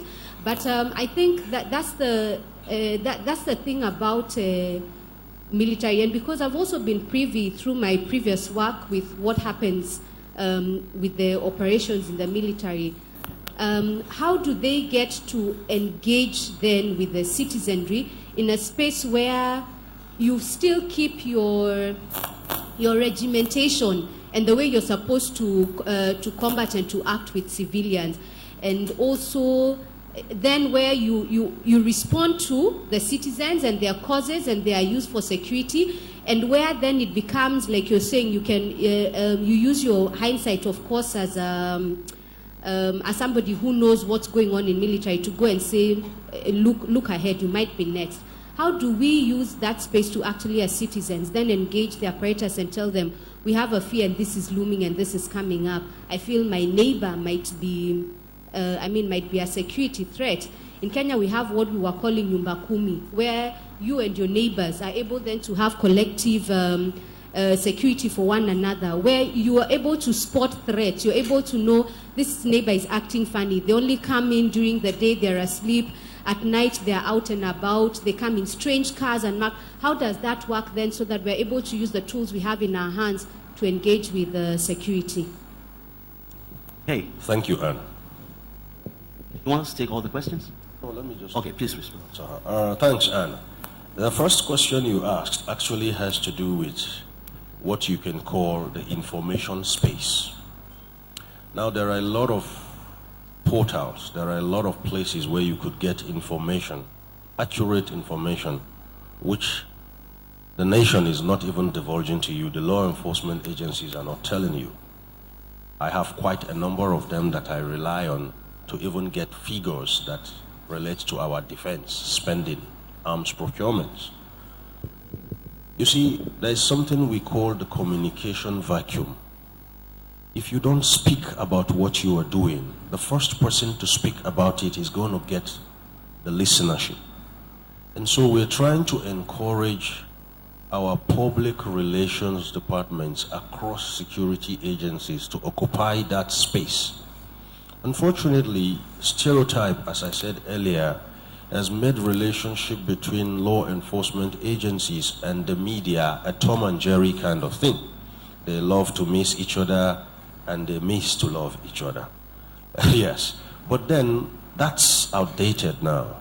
My heart song today is to see where we could have every media brand having a desk in law enforcement offices so that you can begin to collate and weigh information. You should even open certain security and intelligence courses, those that are not too classified, to media persons, so they begin to get their national security sense better honed. And that way you are going to be able to see what I can call a collaboration to occupy that communication vacuum, which we presently still somewhat do have. The last person I saw do that was way back when I was in school. She was called Muslima Sholebo. She was a defense correspondent. I don't know where she is. I've tried to find her. She just dropped out of sight. But Muslima Sholebo was so much into it, maybe because, as I heard, she was married to a soldier and she was a journalist. So there is what you could call military journalism. To your next question about, basically your second question is military-civil relations. Military-civil relations, again, is still, let me just say it's 3% awake now in our country. Maybe because of the terrorist acts. What Boko Haram was able to do in the Northeast made it pertinent that there has to be some form of military-civil engagement. Military-civil relations is so wonderful. There are countries on this planet where soldiers, when they are not fighting, do community relations. They build roads, they plant trees, they do drains, they teach in schools. They actually break the ice. They make you understand that the raw material base from where soldiers are extracted is the civil population. And it's every soldier's prayer to serve and become a civilian again. So there is really nothing Frankenstein or strange about the soldier. The only thing is that we haven't taken time to break the ice. We have myth surrounding soldiers. Myth surrounding soldiers. Your elder brother goes to the academy and you just believe it because it's been repetitive. Auto-suggestion has a way of impacting your subconscious self. And you say, look, he's different now. He's not the same person. There's nothing different about it. But isn't that because we're called bloody civilians? That too is the perception. The perception that actually sits with repetition. Okay, repetition. Auto-suggestion is a scientifically proven thing that tells you the more you repeat something, eventually it becomes part and parcel of you. Adolf Hitler, Second World War Germany, put it differently, or rather, Erwin Goebbels, his propaganda minister, Goebbels put it aptly. He said, even a lie, if you repeat it more frequently, it becomes true. And you agree with me, all the legends about my forefathers that my parents tell me, physically and scientifically, they are not possible. But because of auto repetition and suggestion, they are now true. Some people dropped from heaven, others came out of the ground. There is one that spits fire from his mouth. All those are our ancestors, Repetition, auto-suggestion. These are leverages that can be exploited by the military, by the civilians, by the law enforcement agencies. But as I told you, we're given to stereotype, we shy away from intellectual rigor. So we believe there has to be a line between that civilian and that soldier. No, that armored tank, that fighter aircraft, it was not crafted by a soldier. It was crafted by one civilian in a laboratory in some university who has never laced his boots for the army. And then he even calls you and teaches you how to use it. Ballistics, explosives, aerodynamics, name it. So you can see that we need to exploit the leverages of both sides so that we end up with synergy. Exactly. I agree with you. My theory in Nigeria is that the SSS particularly has arrested everybody who can give them information that they need to do their work. Okay, yes. So thank you very much for a very insightful session. If you're looking for any female trainee, I'm going to submit myself. You're welcome. As a worthy, I have good pedigree. I promise I'll be excellent because you do sound like the work you do based on data, the intellectual rigor, the studying people sounds like a dream job.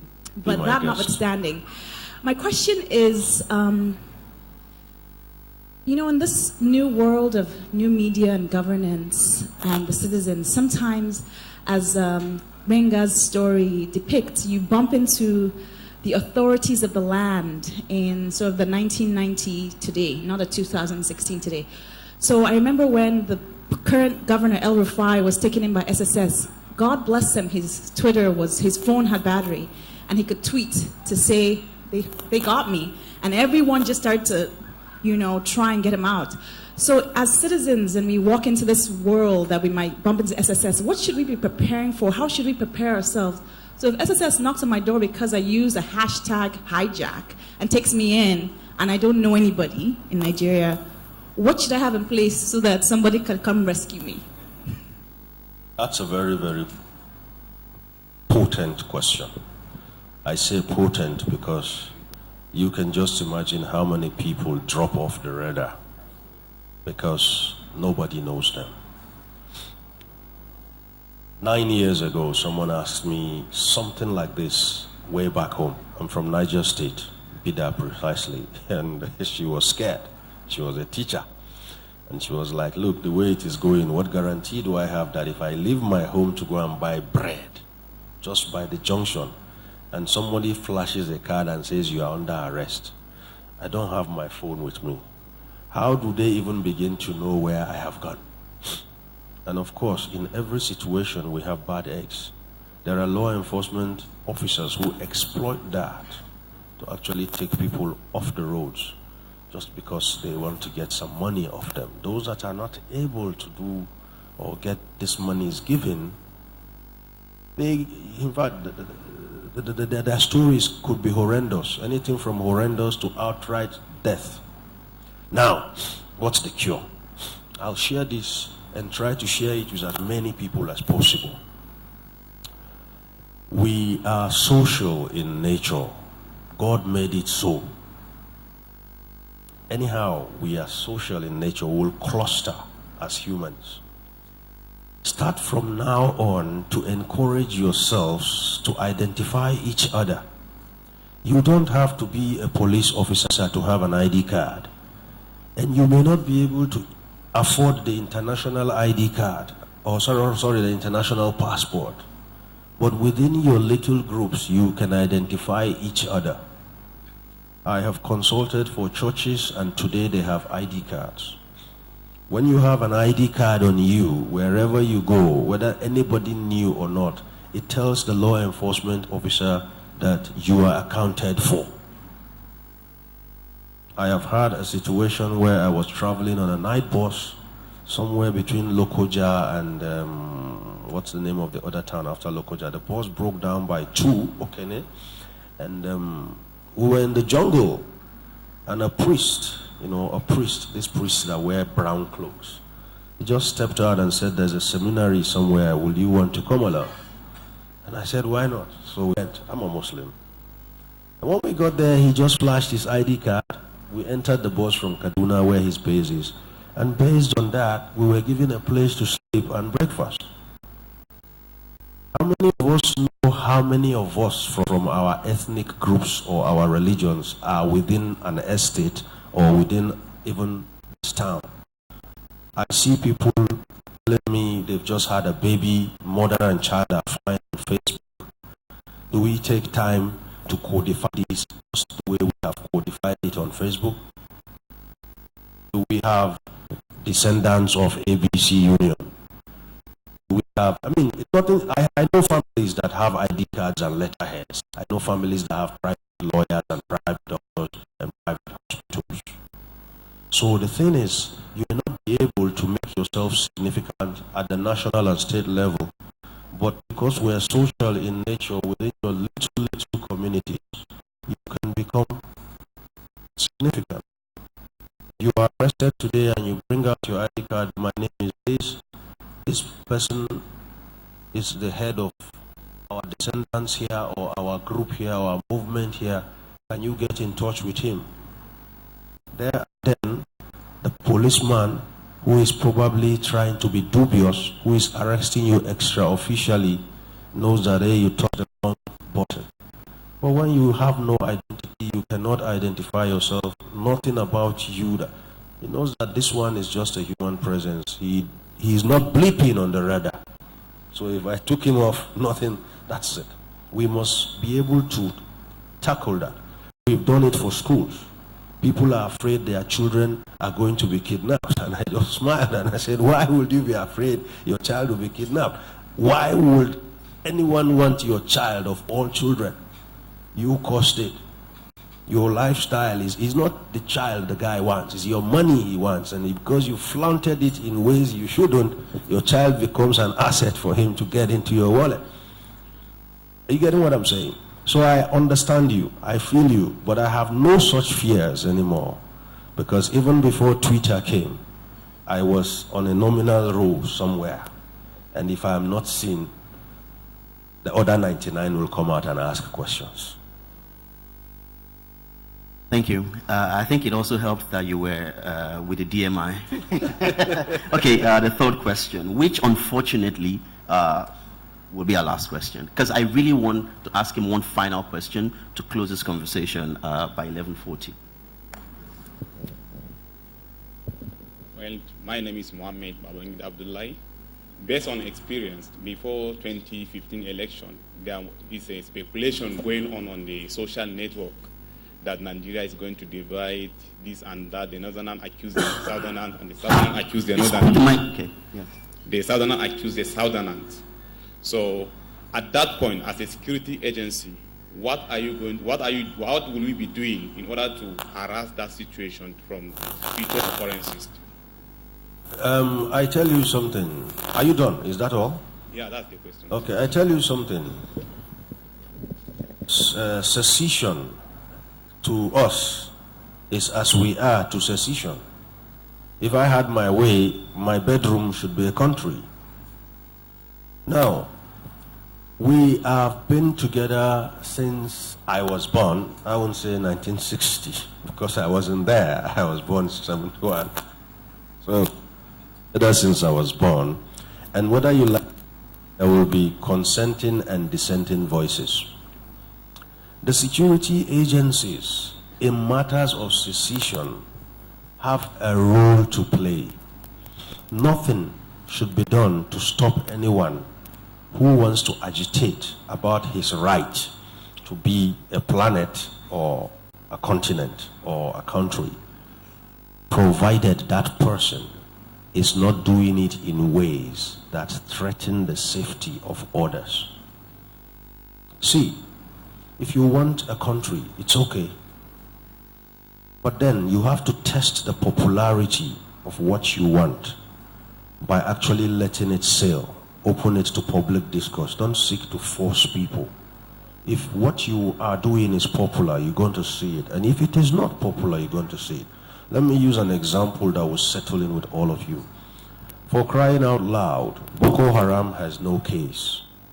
If your brand of Islam is good, just practice it yourselves and you will see people flock to you. There is a deep-seated inferiority complex, an act of defeatism in trying to force your own on the other man. You have just admitted, okay? Yes, you have just admitted defeat. You know, we say if you really love it, let it go. It will come back to you if it's really that kind of thing. If I wanted to start a trend today, like maybe walking on my head, I don't have to hold guns to your heads. I'll just walk on my head for a while. And you're going to see proponents, subscribers, and they'll join you if it's okay. It's about superior argument. It's not about force. When you see people tend towards force, okay, then they have already lost ab initio. They are defeatists. Okay? I tell you today, if I wanted to form a country, I wouldn't be seeking to do it tomorrow. I'll probably take 5 years to start a study. Hey, what kind of country do you want to see? Hey, what kind of... I'm going to put all that together. Then I start leveraging on what people want to actually build the country I want to bring about. So where you now have a situation where you are using force to do things, you are already defeating your own... I mean, Martin Luther King did not use force. He kept repeating it, and it has outlived him. So the security agencies have a lot of work to do, but most of that work is not physical. It has nothing to do with brute force. Brute force is a last resort. There is soft force. Yes, there is soft force, and it's more potent than brute force. Let me give you an example of soft force we can all connect with here. We have mothers and we have wives. There are things I wouldn't do for anyone. My mother, God bless her soul, will make me do it. She has some special names. She calls me, and it is well. I'll go and do it. That's soft force. She has your mumu button. Exactly, she has my mumu button.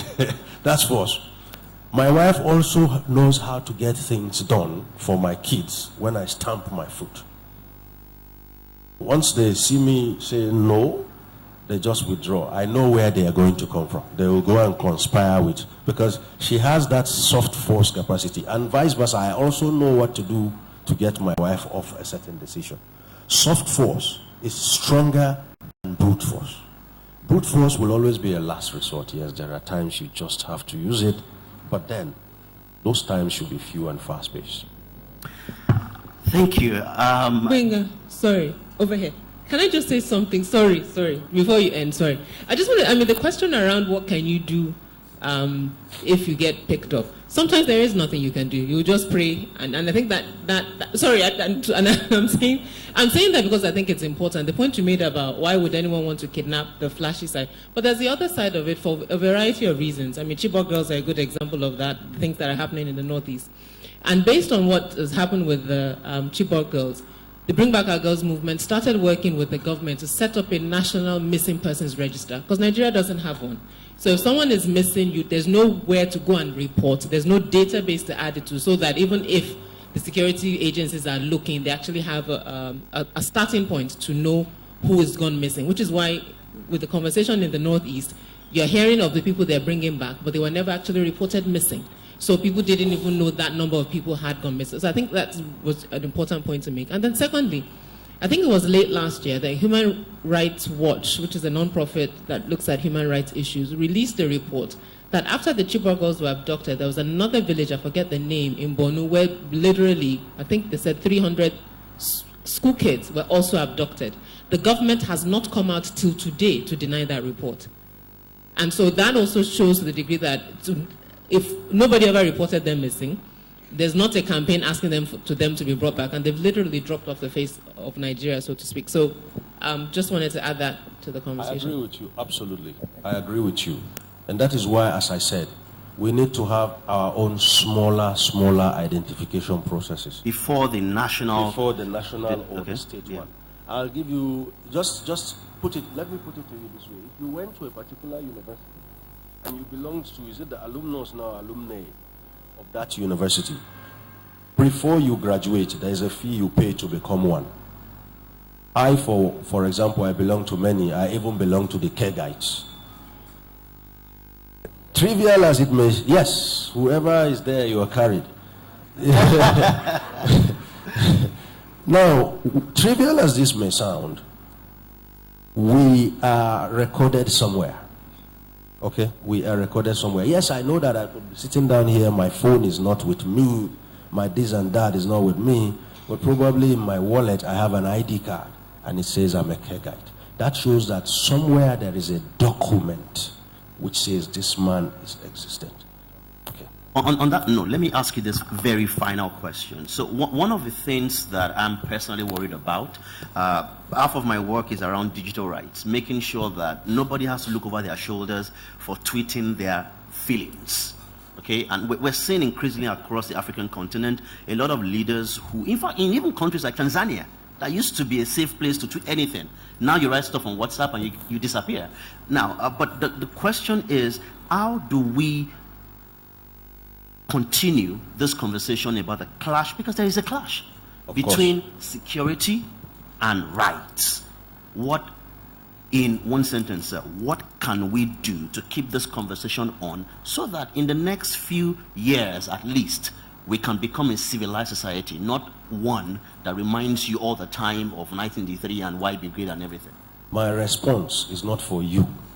It's for the security agencies, my brothers and colleagues. And I respond in 3 words. What can we do? Innovation, imagination, metacognition.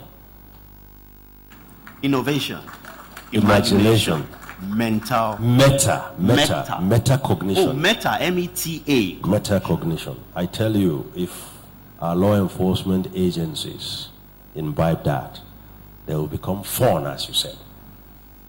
To deal. Ladies and gentlemen, please join me in saying thank you to Colonel Ali.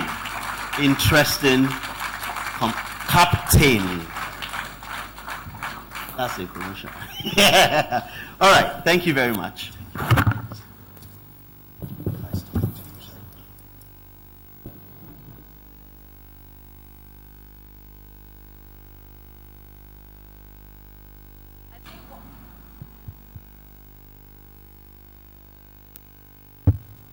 I think we can give them one more round of applause. A really engaging conversation there on the issues of national media, new media, and national security.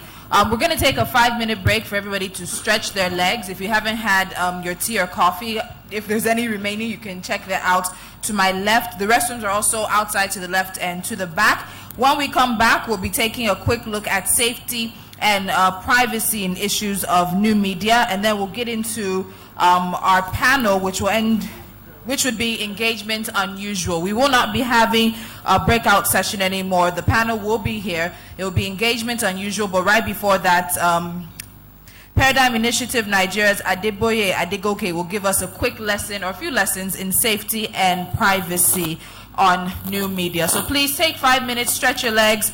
We look to be back here at 11:55, and we will start then. Thank you.